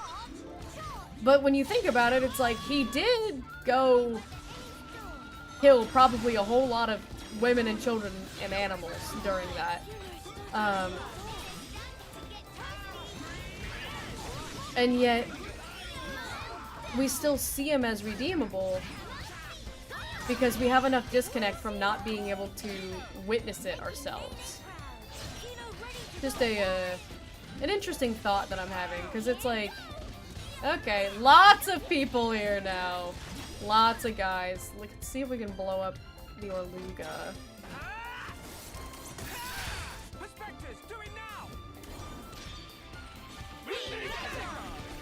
I'm hitting! Oh my god. This is so unserious for what we're doing right now.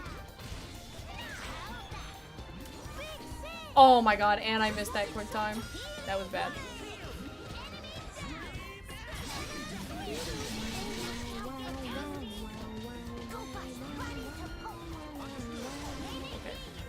Gotta get that guy out of here. I'm cooling off.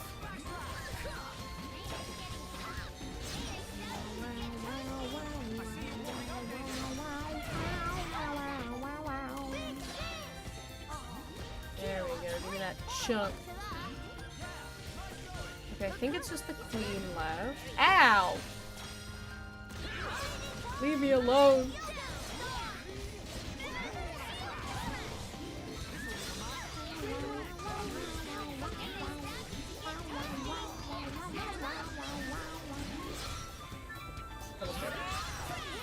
We did it!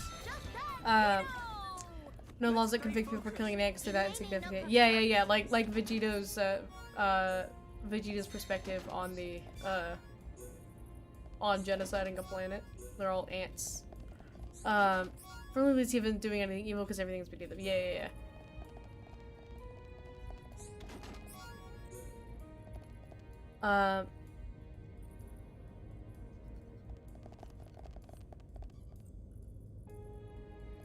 Go this way.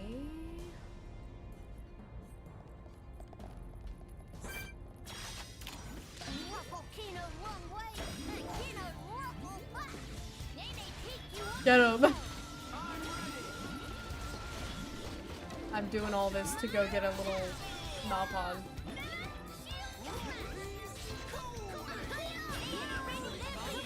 things we do for little guys. I do like Yelena a lot, yeah.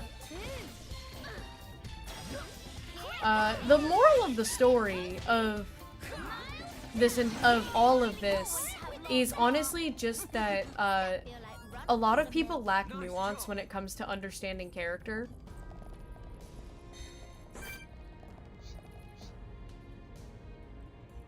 There's a level 77 special boss here?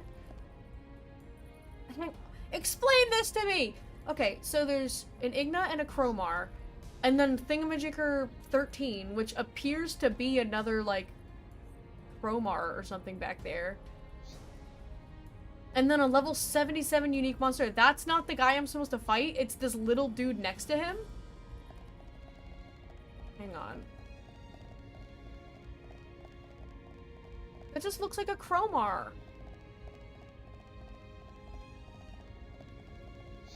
Can I just pull him and not aggro the others? Very unlikely. Because these guys are situationally aggroed, and so it would be more likely that I could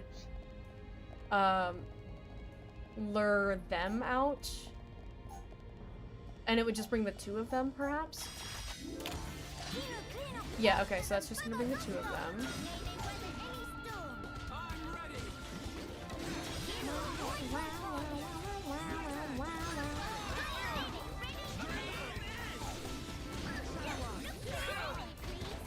Yeah, there's a lot more nuance in the world than people tend to allow.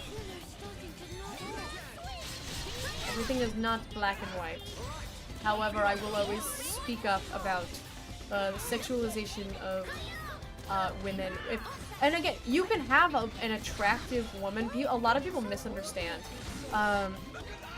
You can have, like, attractive characters in something. I'm not saying that characters have to be, like, ugly. But the point that I'm getting at is that if their personality is reduced because the story is focused so much on how hot she is, that their personality has been reduced to some, like, tropes. Like, I'll use Pyra. I won't use Mithra as an example because Mithra's, like, she is, in every sense, just a classic tsundere, for sure. 100% just like tsundere trope. But they did give her really good reason to be that way, and I won't go into spoilers. And I encourage everyone to also not go into spoilers. Dang, I was really hoping that I would just kill him with my noggin shot. But they do give Mithra a really good reason to be the way that she is.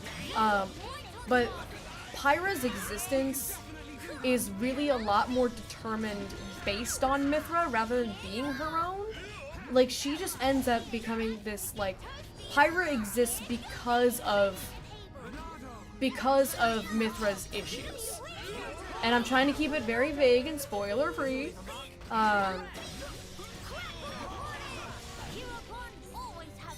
Okay, great. I don't want to fight that level 77 guy. I'm a little bit nervous about fighting a level 77 right now. So let's go back to... Is this the fastest teleporter? Pyra's cope. Pyra literally is cope. And not like a negative, like, I'm not like dogging on her, just like that is literally what's happening. While I keep everything as vague and spoiler free as possible, which is hard to do.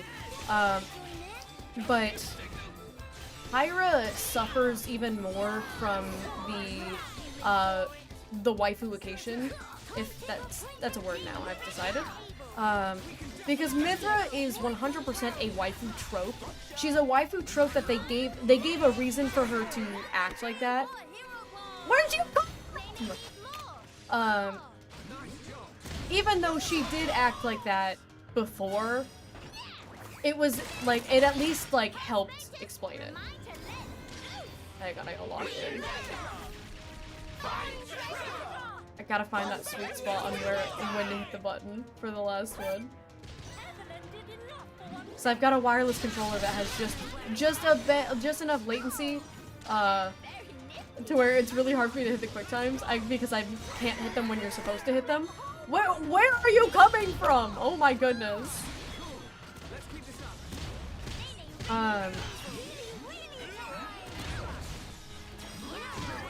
So Mithra is a walking tsundere trope that they gave a reason for the behavior.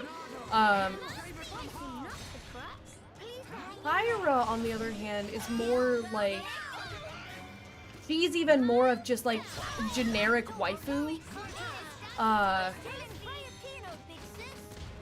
And the reason that they give for it is determined based on other characters. It's more based on Rex and Mithra. So she doesn't have a whole lot of her own individuality. I kill myself, I'm about to die.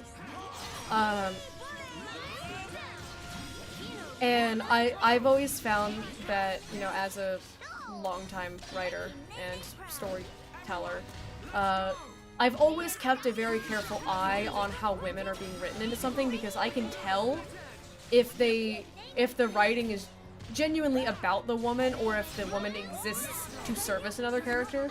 And Pyra and Mithra always felt more like they existed to serve Rex's story than to be their own individual people.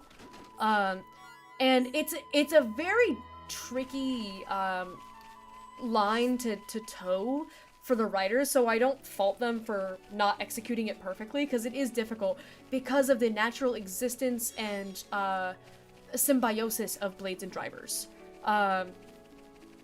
And because blades and drivers are inherently connected to each other, it makes sense that they would exist in relativity to each other. So that's why I don't like hold it against them for the fact that I feel like they only exist for Rex, to tell Rex's story, because that's kind of how blades work. But the fact that they are the Aegis is like a big tell on the, like, they should probably have a little bit more individuality outside of their relationship to Rex. And it's why I have a major issue with the ending of 2. Because I think they would have had they had the perfect opportunity, they set up the perfect opportunity to give Mithra her own individuality, to make her her own person, and then they backed out of it at the last second, and I'm like, oh my god, we could have had something beautiful. I would have really, really liked Mithra, if they would have gone that route, but they chickened out. So many blades have personalities that aren't just like waifu. Yeah, like there's some really solid ones. And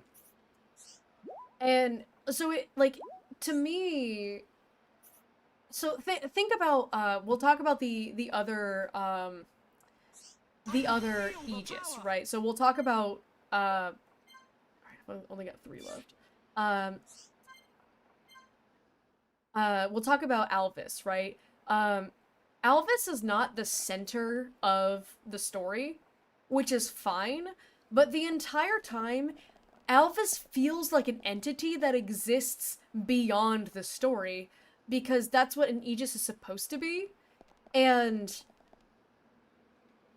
Mithra just came off more to me like she was just a blade that was stronger than the other blades. And the thing is that her character is so much more than that. Like, the actual, oh wait, not that one, this one. The actual character herself, okay, so there's another one here. There's more stuff I have to grab, so we'll go here, we'll go grab these. The essence of, like, who Mithra is, and Mithra's true form, but we'll refer to her as Mithra. Like, she is this entity that is beyond the story itself. None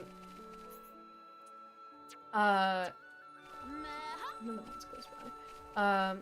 And that's really, really cool. And in Alvis's case, I feel like they did a good job at making him feel like an entity that was beyond the other characters. But in Mithra's case, it just kind of came off like she was just a stronger blade. And which she is a stronger blade, like that is true. So like I'm not like they weren't wrong, but I think they could have been deeper with it. I think they could have taken her story further.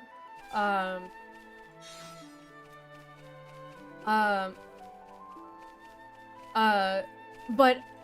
so like Tessa said that it's like she sees it as more of Pyramithra's story.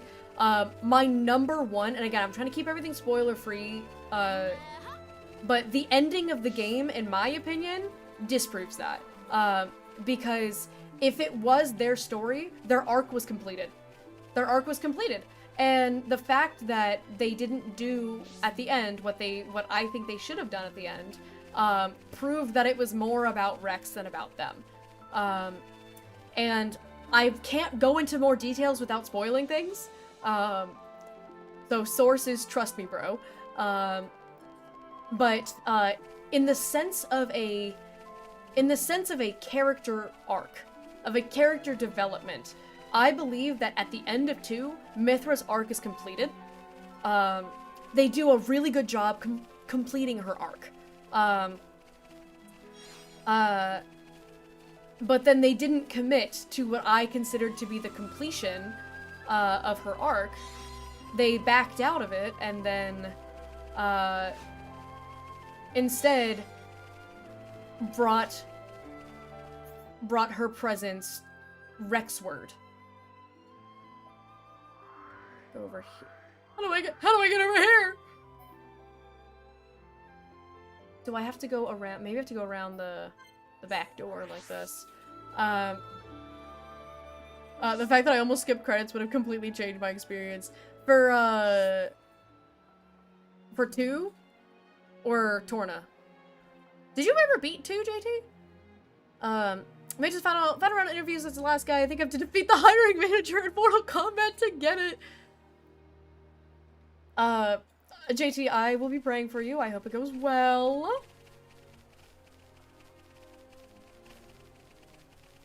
Alright, let's go talk to Rudodo.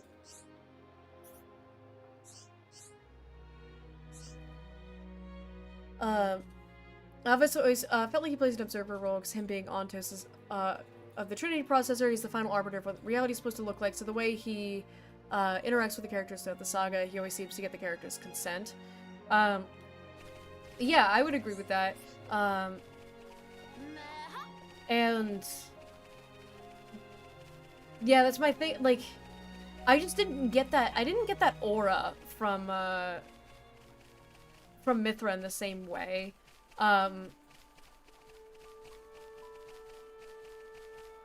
Because it felt like there was too much reliance on Rex as a character. There was too much reliance on Rex for him to not even be, like, that deep of a character. I love Rex, don't get me wrong. I love the kid. But he is... And this is a fact that there is not denying. He is the anime protagonist trope. He does embody the trope of, like, that bright-eyed, bushy-tailed, I'm gonna save the world! And like, to an extent, all of the protagonists from Xenoblade do have that in them, but I think Rex's was the most prominent. Because Xenoblade 2 was the most tropey of the games. So pretty much, there's kind of a writing concept, where, like, Gihan and I have discussed a lot, where, if a character's arc is completed, they have to either die or retire. Because if they are completed, there's nowhere else for them to go. And so they need to either die in some sort of way, or they need to retire from the story. And hang on, we can go get this Nopon while we're down here. This way. And the way that 2, because obviously 2 ends, and so, because yeah, the game ends. I know, spoiler alert, but the game actually ends at the end of the game. So like, characters dying or retiring, we wouldn't see, because the game is already over. But the implication and what we know about Pyra and Mithra from the end and from what we know about them from 3, shows that they neither died nor retired. And hello. I could probably take this. Oh, he phased out of existence for a second there. I could probably take this guy. Big turbo! Get to big turbo! I like the one Napon that talks like a Kung Pao character.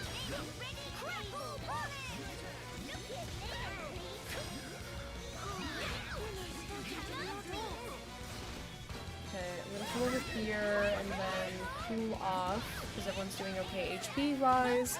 It doesn't have to be physical death either, but after an arc, something has to die. Yeah, and I didn't really get that. They had an opportunity to play it out that way, but they didn't.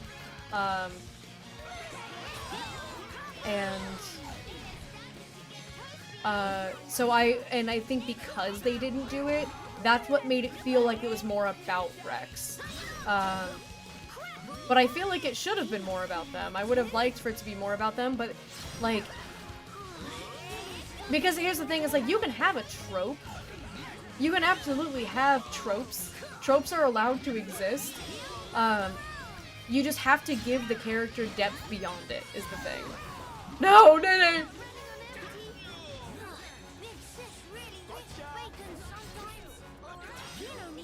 Okay, I have to cool off here while I wait for my heals to come back.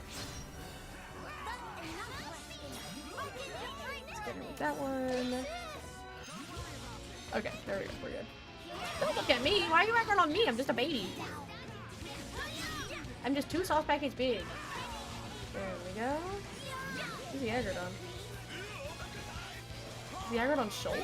Where is Shulk? Oh yeah, he's aggroed. Oh god!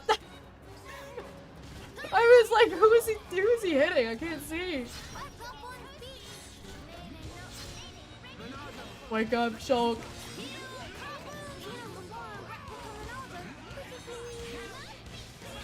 Did Kino just say he wants a replica Monado? Okay.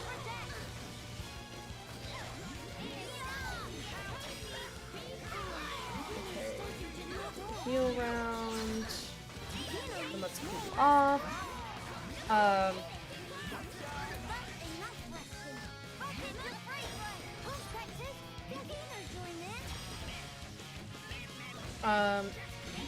But yeah, the thing that I'm getting at with the, let's try a Union Strike. Let's see. Our affinity is not great right now. Our tension is not that good.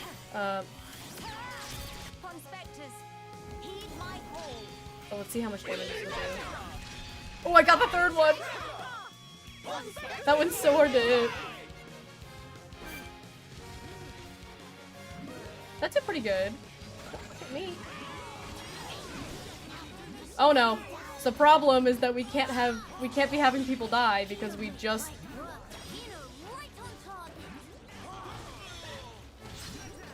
So, you gotta be strong. You gotta be strong, Shulk. Because we don't have enough to get up Nene. So, be strong. Monado, armor yourself. Oh, we got him! And now we're fighting a bunch more guys for some reason. Shulk, stay alive! I'm healing you! We almost have enough party gauge. I'm cooling off! It was bad. It's okay. It's okay. We have enough. Oh, we're all dazed. Just hit, like... Thanks for the encouragements, but we gotta get Nene up while we've got the bar.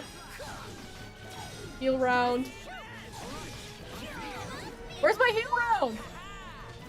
What happened to my heal round? There we go. That was taking too long. I was sweating. Okay, we did it! Yay! Nearly not such fan of hard labor. I think we need to take a break.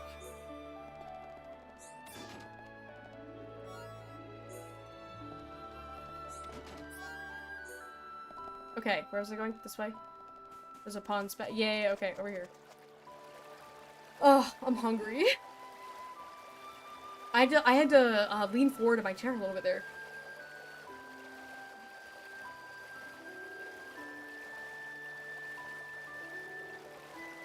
Hello. Pawn Spectre Tutu is name, surveying new lands is game. Friends of fans of Tutu, sorry to disappoint, but right now Tutu too busy with trouble. Not have time to autograph.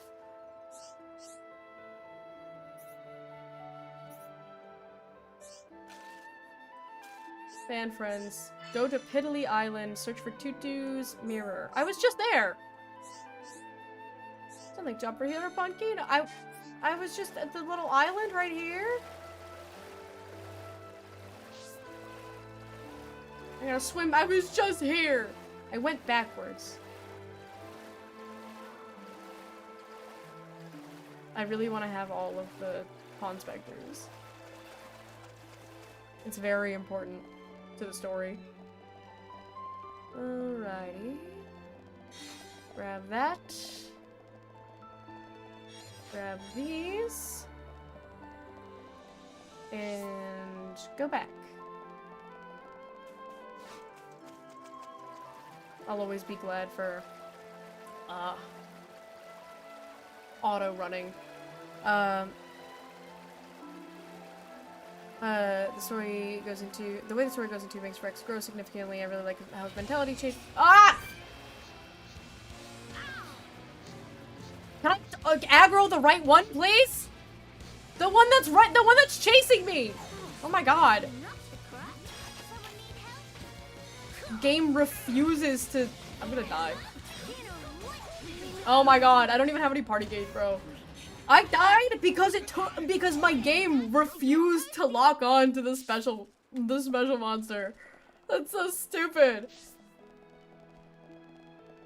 Oh my god.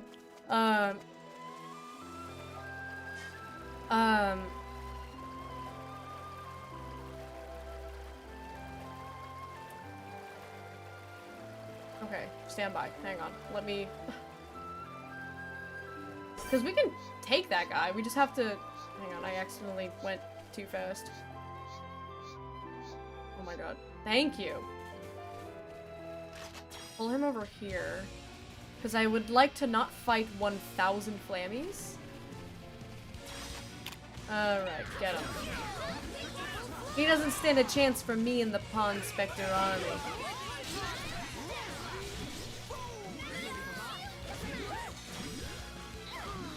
Insta-kill, come on, no! Man, my 15% chance to insta-kill has never worked. Not once. It's almost like 15% is not a lot.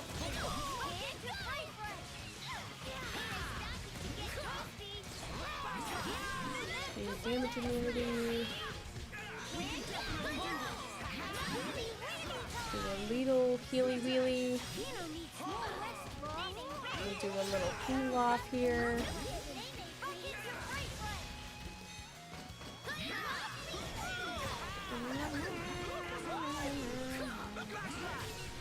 Get out of the daze.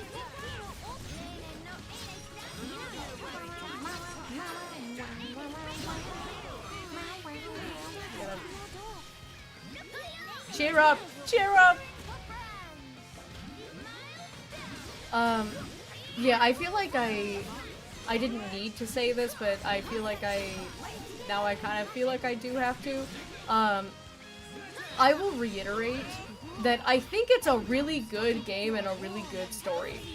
I think that it has some shortcomings, and I think there are some things that could be better.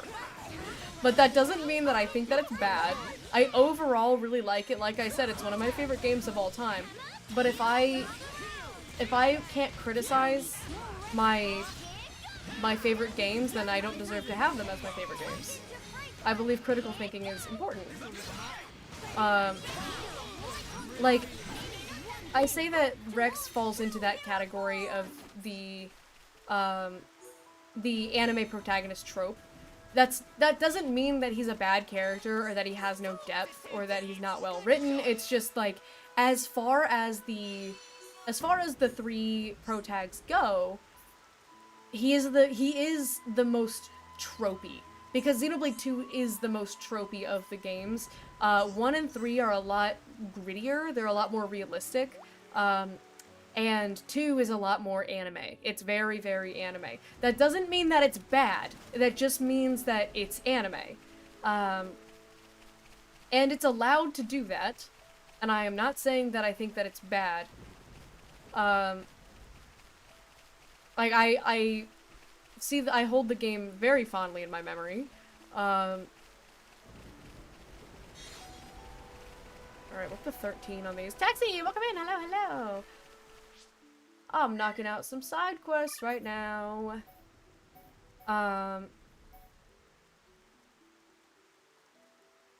Yeah, okay, so we gotta find the guy. So let's go here. There's a guy who's gotta cook my food for me. I don't remember where he is. He's not active? It doesn't say that he's not active, but it's also not mapping me to find him. Oh, I don't think I'm gonna make that. Oh, I survived. Someone need help? Can I make it into the water then? But then I'd be down low. Maybe I should just fast travel to here. I don't know where Thad lives. Because it doesn't say that he's not active. But it's not mapping me to him. Let's try making it daytime. Okay, now it says he's inactive. Okay, so he was active.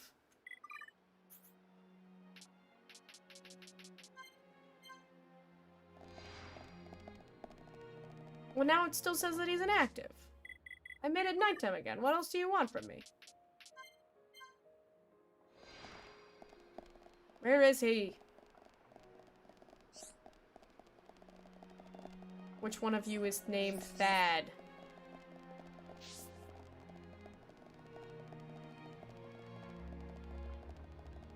Which one of you do they call Thad? I feel like he's gonna be, like, cooking somewhere.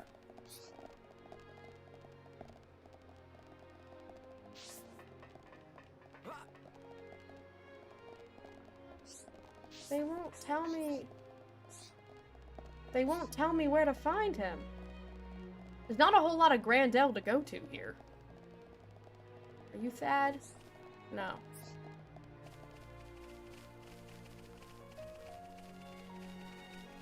Well, wait, I feel like Thad's a human name. Aham's name.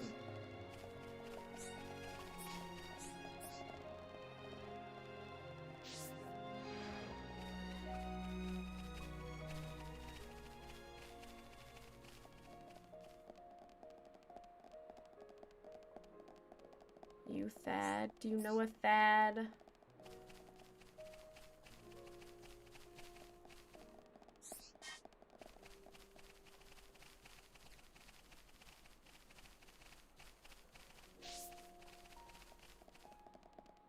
It says in Grandel, so I would assume it would be past the gate here. Would be my assumption.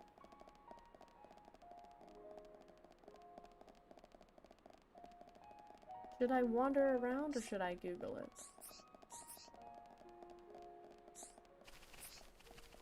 Because there's not a whole lot of, like, unless he's in like a weird funky spot. I'll look it up.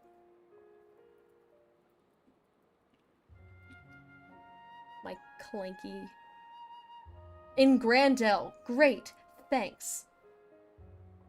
Behind Rasdam's house in the main yard during the day.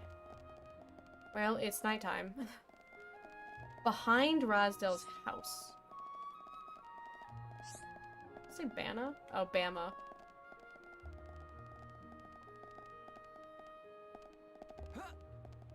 Okay, well they said during the day, so let's make it daytime.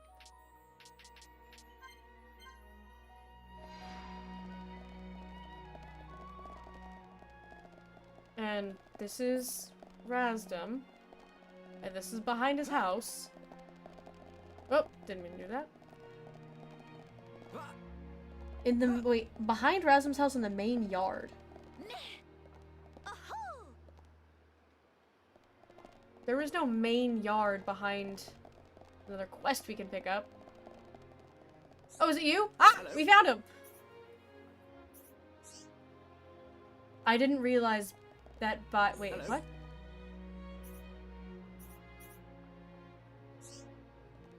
Can you do the thing for Hello? me, Thad, please?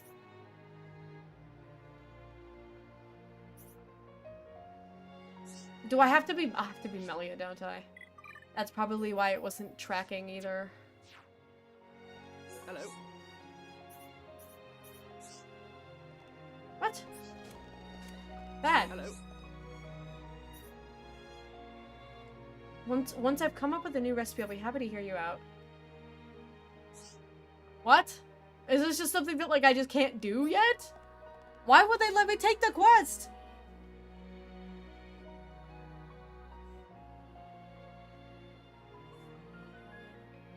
He's here. Because it says if he isn't appearing, complete prior quest or advance the story near the end of the game. But he's here. Okay, well, guess I can't do that now. I also need to talk to...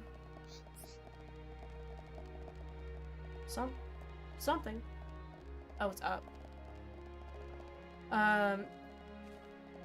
They said that there's another quest that he's in. Surefire Hit is the other quest that's... Oh my god. My skill issues are going crazy right now. Something or someone is up here that I'm supposed to... Yeah. Are you a friend? Alright.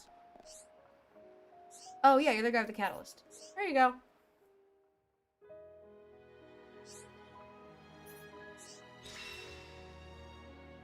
But it's weird because Google is saying that he won't be there.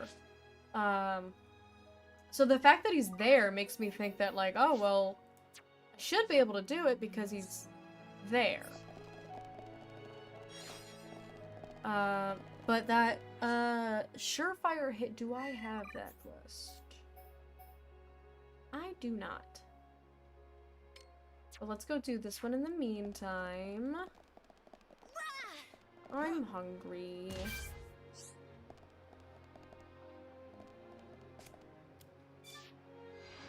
Target inactive, target inactive. What's it with targets and being inactive? 10 a.m. You gotta be active at 10 a.m. Everybody's active at 10 a.m. It's telling me to go. Are you the Surefire Hit quest? Hey.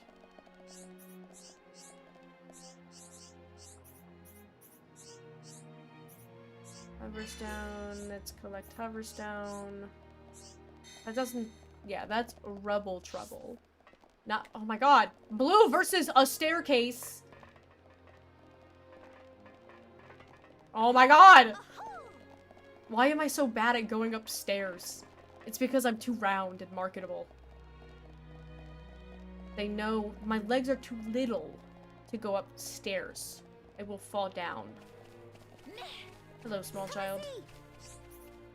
Go be friends with the other small child.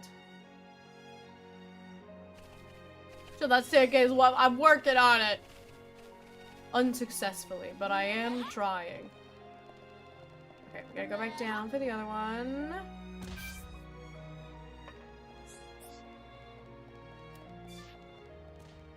Somewhere around Tranquil Tarn. Isn't that back here? Would it be easier if I just went here and swam? I don't know. I'm gonna do it anyway. Crack my shoulders. Oh, I'm tired. Oh. I've done like no main story stuff. I've just been doing side quests all day. Once I do this one, I'll go do a little bit more main story stuff. I don't want to end up in a position where where it's Friday and I'm not close to beating, or not close enough to beating the game. Because I can always get close to beating the game and then go back and do side quests. So we should probably do a little bit more story stuff first, and then we'll do some more side stuff towards the end. Probably the plan. Can we view this quiet moment? No.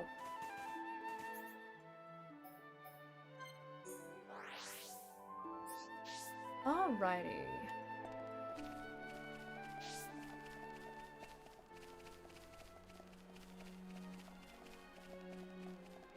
Uh-oh. Are you making friends, Angela? They said they're gonna play with me. Aww.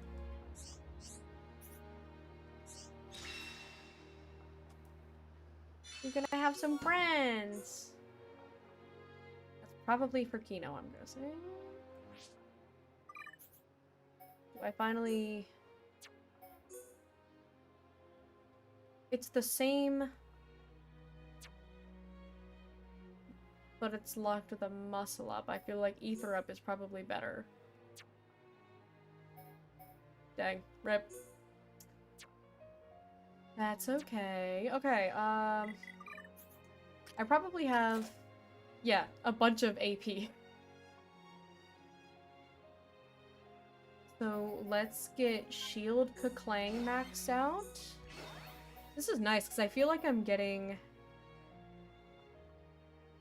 Healing counter might be nice to have. Instead of...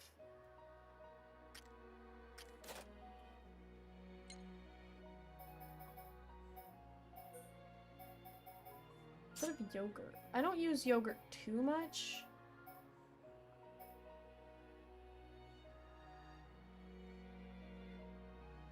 This is cooldown of all arts. I know I had that on Charla.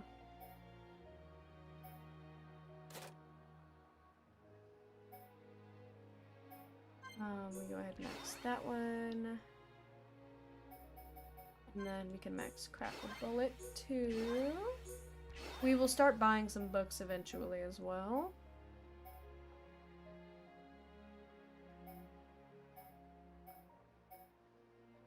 And we'll max out Healy Bullet. So everything that we have equipped should be max level for what we've got right now. I think that's nice to do before focusing on getting the books. I feel like I want to get everything that I am, you know, using. Get those all maxed out, and then...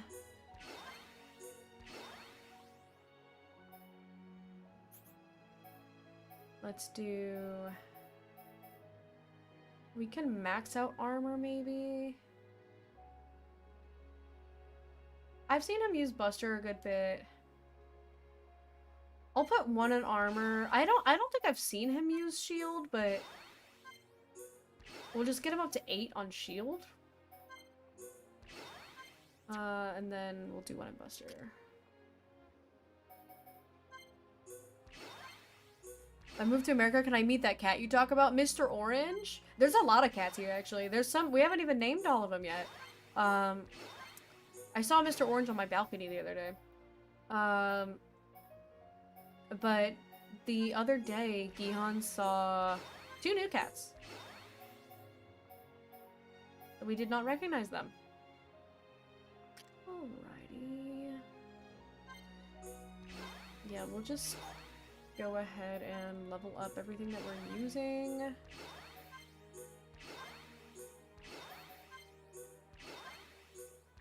Earth and copy. Healing gift. Melia's not in the active party, but we'll just go ahead and level these up anyway. Can I meet him? He's not mine, so I can't promise anything. Because my mom did the same thing when she came to visit. She wanted to see him desperately, and he never showed up. I just want to see an island to investigate. Okay. Go back here. Like every time my mom kept like looking outside to see if she would see him. And he never showed up. I felt so bad. She was so bummed. Alright, I'm gonna shut up and let the cutscene play. What is happening over there?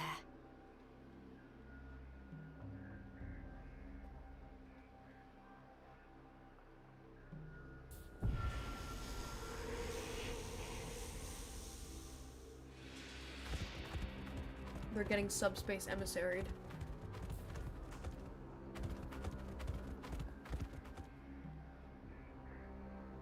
Miss Melly, look ahead.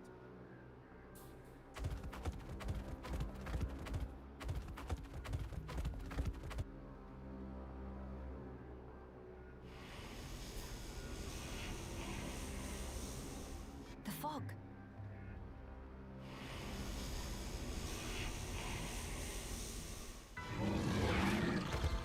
Play my favorite song, DJ. Huh? Fog beasts?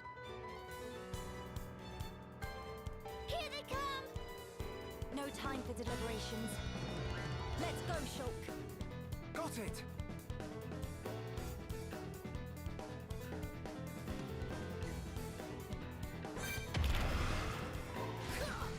Level 67. Yeah, we're fine.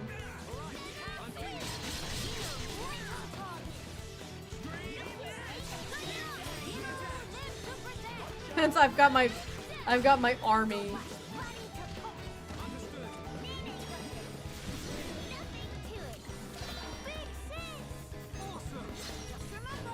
This is great. I love my army. They can't even touch us. He's doing nothing. He's doing nothing to us.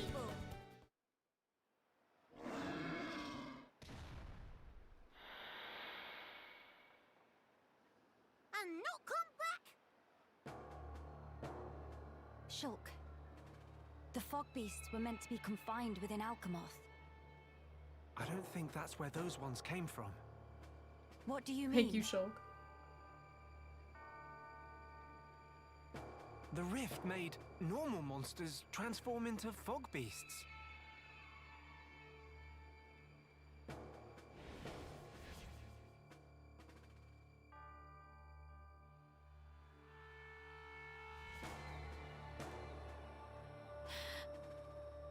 Oh no, Grandel! Ah, What is matter? the Armus could turn into fog beasts. Meh, no one to picture that. Must hurry to rescue.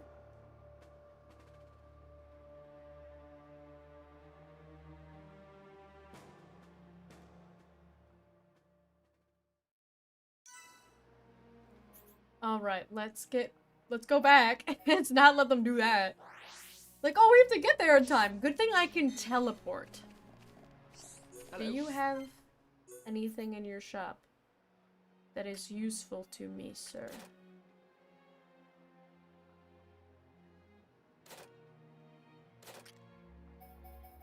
Not particularly.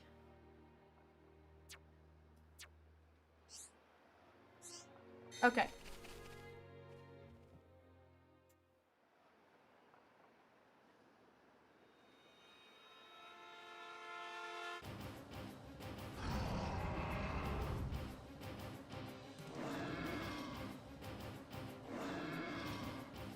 Your instinct was right, Melia. Yes. Although, the rift's influence is spreading far too quickly. Radson, are you fine? Miss Melia, these Armus, it was so sudden. You can explain later. Let us do the fighting here. You should seek refuge. Right you are.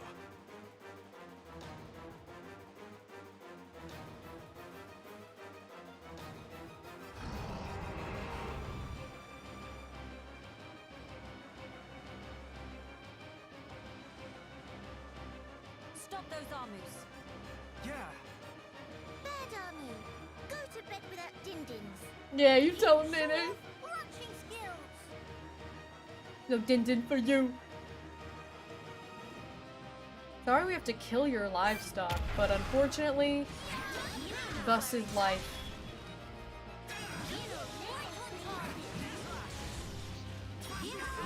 Look at my stupid little army of Napon.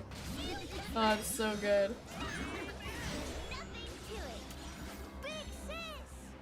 Missed my quick time.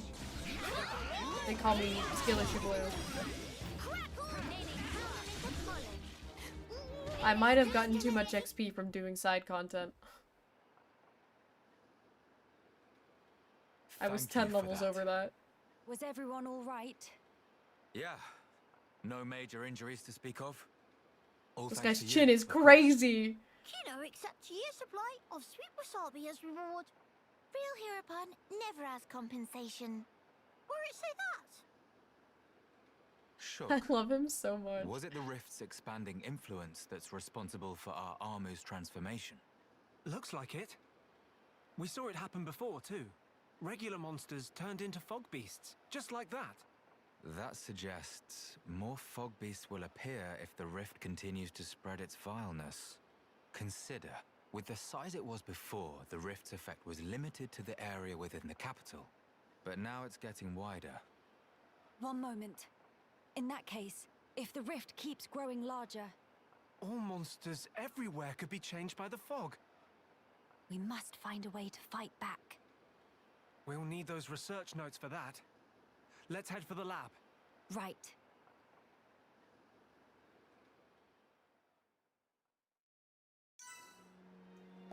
And on we go.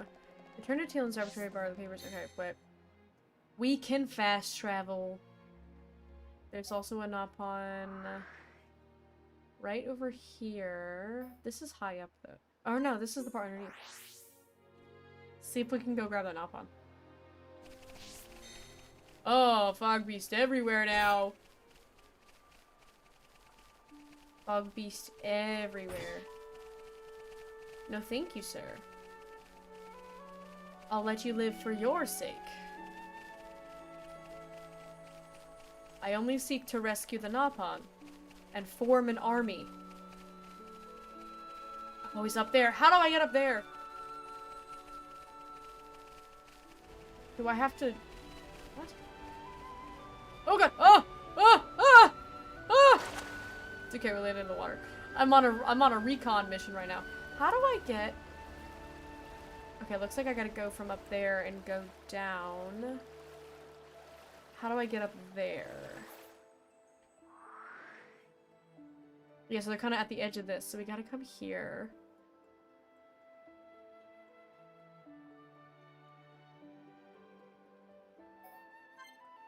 No, that's also underneath, isn't it? How do I get up?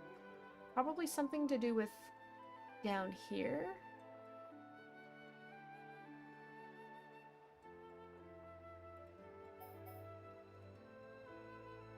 They make me... No, it's okay. We'll just keep doing stories for now. They make me work for my Napons. Again, I don't want to get too... Like, if that was going to be a quick little detour, I wouldn't mind, but I don't want to get too out of the way. Villain! What do you want? You stand in Who the could have way seen this coming, guys? of a new age dawning. Sis, I'm scared. It's all right. I'll protect you. And I'll work, I swear.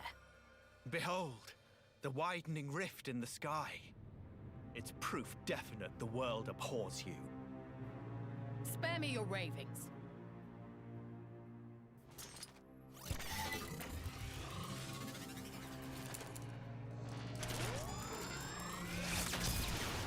Ooh.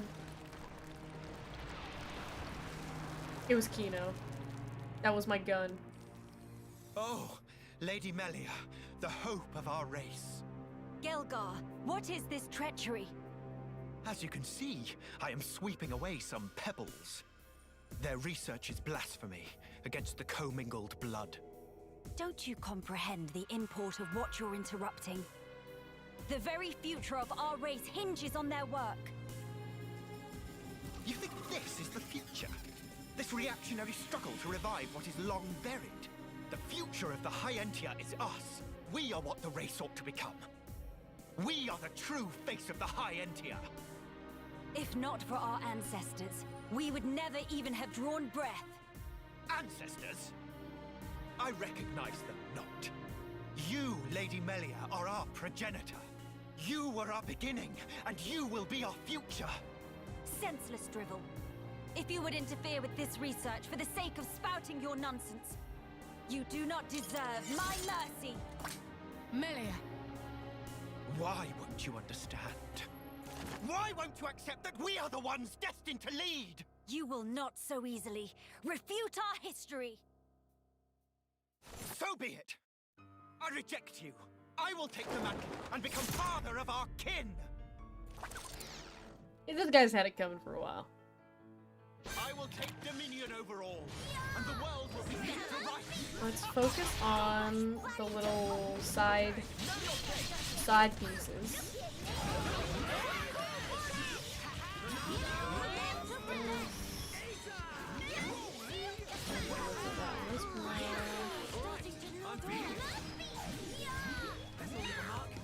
Oh yeah. Oh, this guy's still here. Get him. We'll focus on this guy. We're gonna cool off. I should have healed Choke before I did that, but yeah, he's fine. He healed though. Pop a heal round. Shoot this guy. Why are you aggroed on me? What are you guys doing? Get him, please.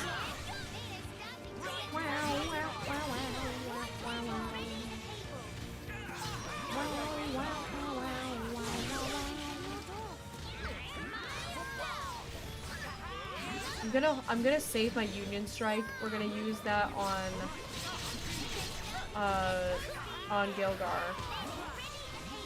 So I'm gonna cool down while they're finishing off Defender Andos, and then we'll swap. Because he's just about dead. And then Union Strike!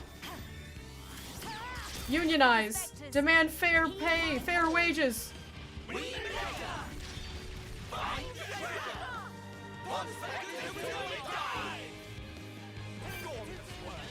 Yeah, get him! Oh my god, it's so good. I love watching their HP just chunk down after. Light work! Light work! Blow him up. We're doing it, Jade. We're finally blowing him up. I know I am not wrong. I'm not. I will spare you. Just be gone from my sight. He fully intended to, like... No! The lab! Melia! Miss Melia! No! Idiots! The crown is mine now. Nah, she had summoned Aqua up. She's fine. Better safe than sorry. The pure blood meets its end today.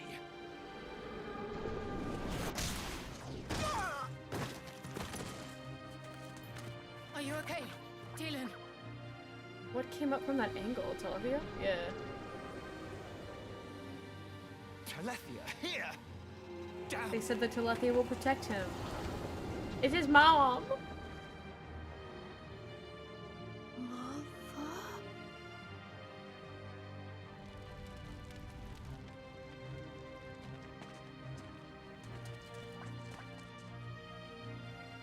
Miss Melia! She's okay. She's all right.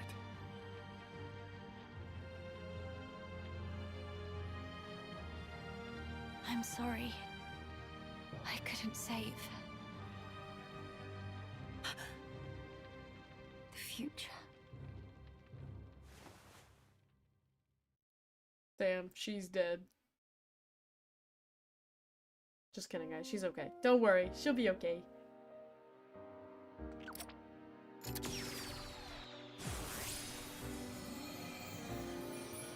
We waited to go all the way back to the city to pop a cure round.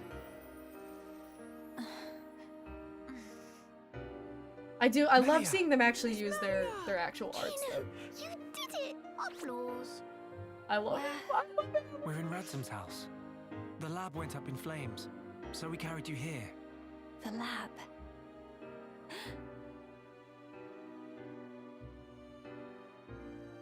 I'm sorry, Teelan. I failed you. Miss Melia. You damn fool! What possessed you to do that? What happened to safeguarding the future of the High Entia? And bringing our brethren back home, were those just words to you? You should think long and hard about what the death of a leader would mean for us! Come on, big sis. That's enough. I Don't really defend like her. Tyrea. This idiot child. I had to. What? To protect it at all cost. The research. How can you be so fixated on that? Our salvation lies therein. I believe it now. Melia! And yet, ultimately it was for naught. I caused trouble for everyone. And I couldn't even save the documents. Poor Miss Melly. That's not true. If you and your friends hadn't come when you did, there might not have been anything left of the research to continue with. And also, here, What's this? it's the book you carried out of the fire. Ring any bells? This tome. We found it in the tomb. Yeah, the book that started my research. If we have this, me and Tyrea can carry on with our work. Sis, are you with me? Yes, right. We can study the problem until we make some headway. Miss Melia? Thank you. Likewise. Teelan. Tyrea. You've only just woken up. Come on, we'll let you rest. Yes. Thank you. What that for? You know, use Tranquil Snooze for sweet dreams. That seemed extremely excessive. No, Kino, no!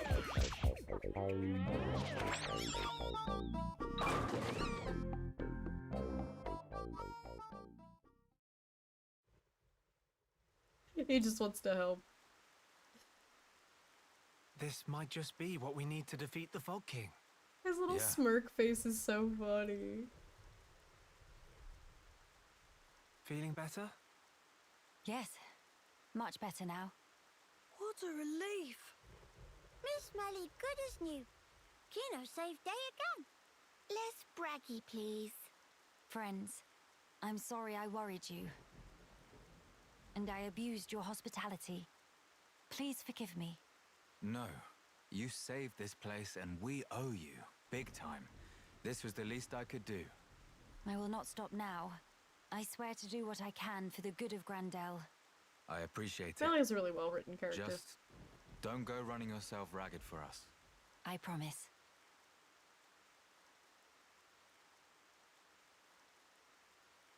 We seem to be missing Tyrea.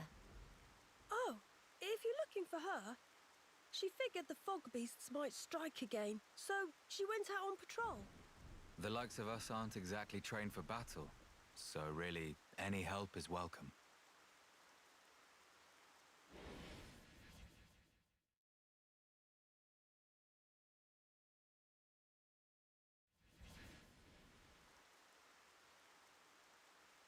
You're right.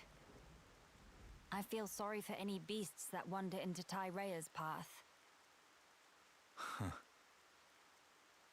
By the way, did I hear you mention something about defeating the Fog King? All thanks to our friend's research. Is that so? Quite. A sterling achievement, Teelan. Just an accident. Still, even so, your devotion to your mother may well have saved our future. All right. What do we have to do? How do we defeat the Fog King? We found ether attacks effective against fog beasts, but not against the Fog King. That's because the ether's concentration was too low. Concentration? Concentration? Pipe down when adults talking, dum-dum. I love I'm him. so bored. The whole thing got me wondering. He doesn't why know did anything. fog beasts appear when the rift got wider? I think the intensity of the rift's rays, exceeded the density of the Telethia's ether field. None of that makes any sense to me. How is the density connected to the Fog King? If we could put up an ether field denser than the Telethia's, the Fog King will become vulnerable. How does one put up an ether field? Secondly, where does one obtain such highly concentrated ether? For the field, I think this guy will do the job, with a little tinkering. In that case, it's just a matter of gathering up enough high-purity ether crystals, except... Except what? Those kinds of ether crystals are extremely rare. I'm not sure where I'd even start looking. There might be none at all around here. Oh, cheer up, all of you. It is not a foregone conclusion. And in any scenario, if we cannot defeat the Fog King without them, we will have to keep looking until we find them. True enough. Good. Then let us start by asking around. Hey!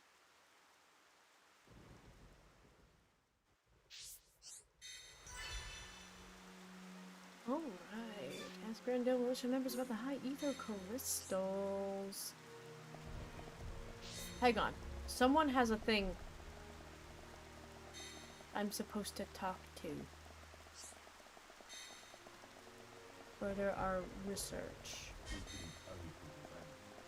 Preheating the oven for lasagna? What were you doing then? I thought you were making dinner this whole time. Of course you were.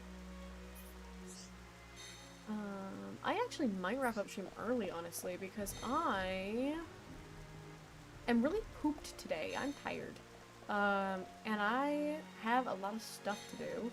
And I feel like we're kind of at a good stopping point. So even though it's 1 hour early, we have to enlist the help of the people. We're kind of at like a good spot. We've got 10 of our 12 Napon. We got a lot done today. 7 hours into this game already. So I think we're at a good spot. So I actually might wrap up. So that way I can go. I need to go check in on my Tamagotchis and my Animal Crossings. And my shoulders hurt, so I kind of want to lay down. I'm gonna be so real. My shoulders have been killing me.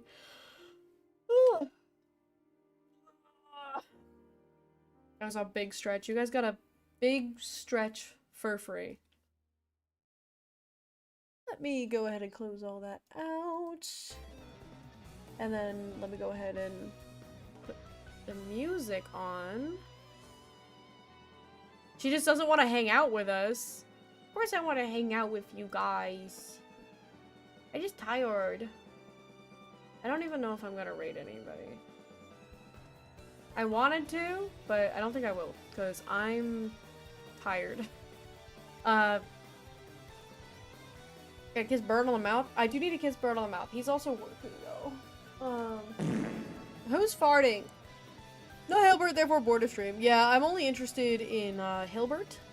Oh, ads are about to run anyway. Well, that's fine. I'll be back on...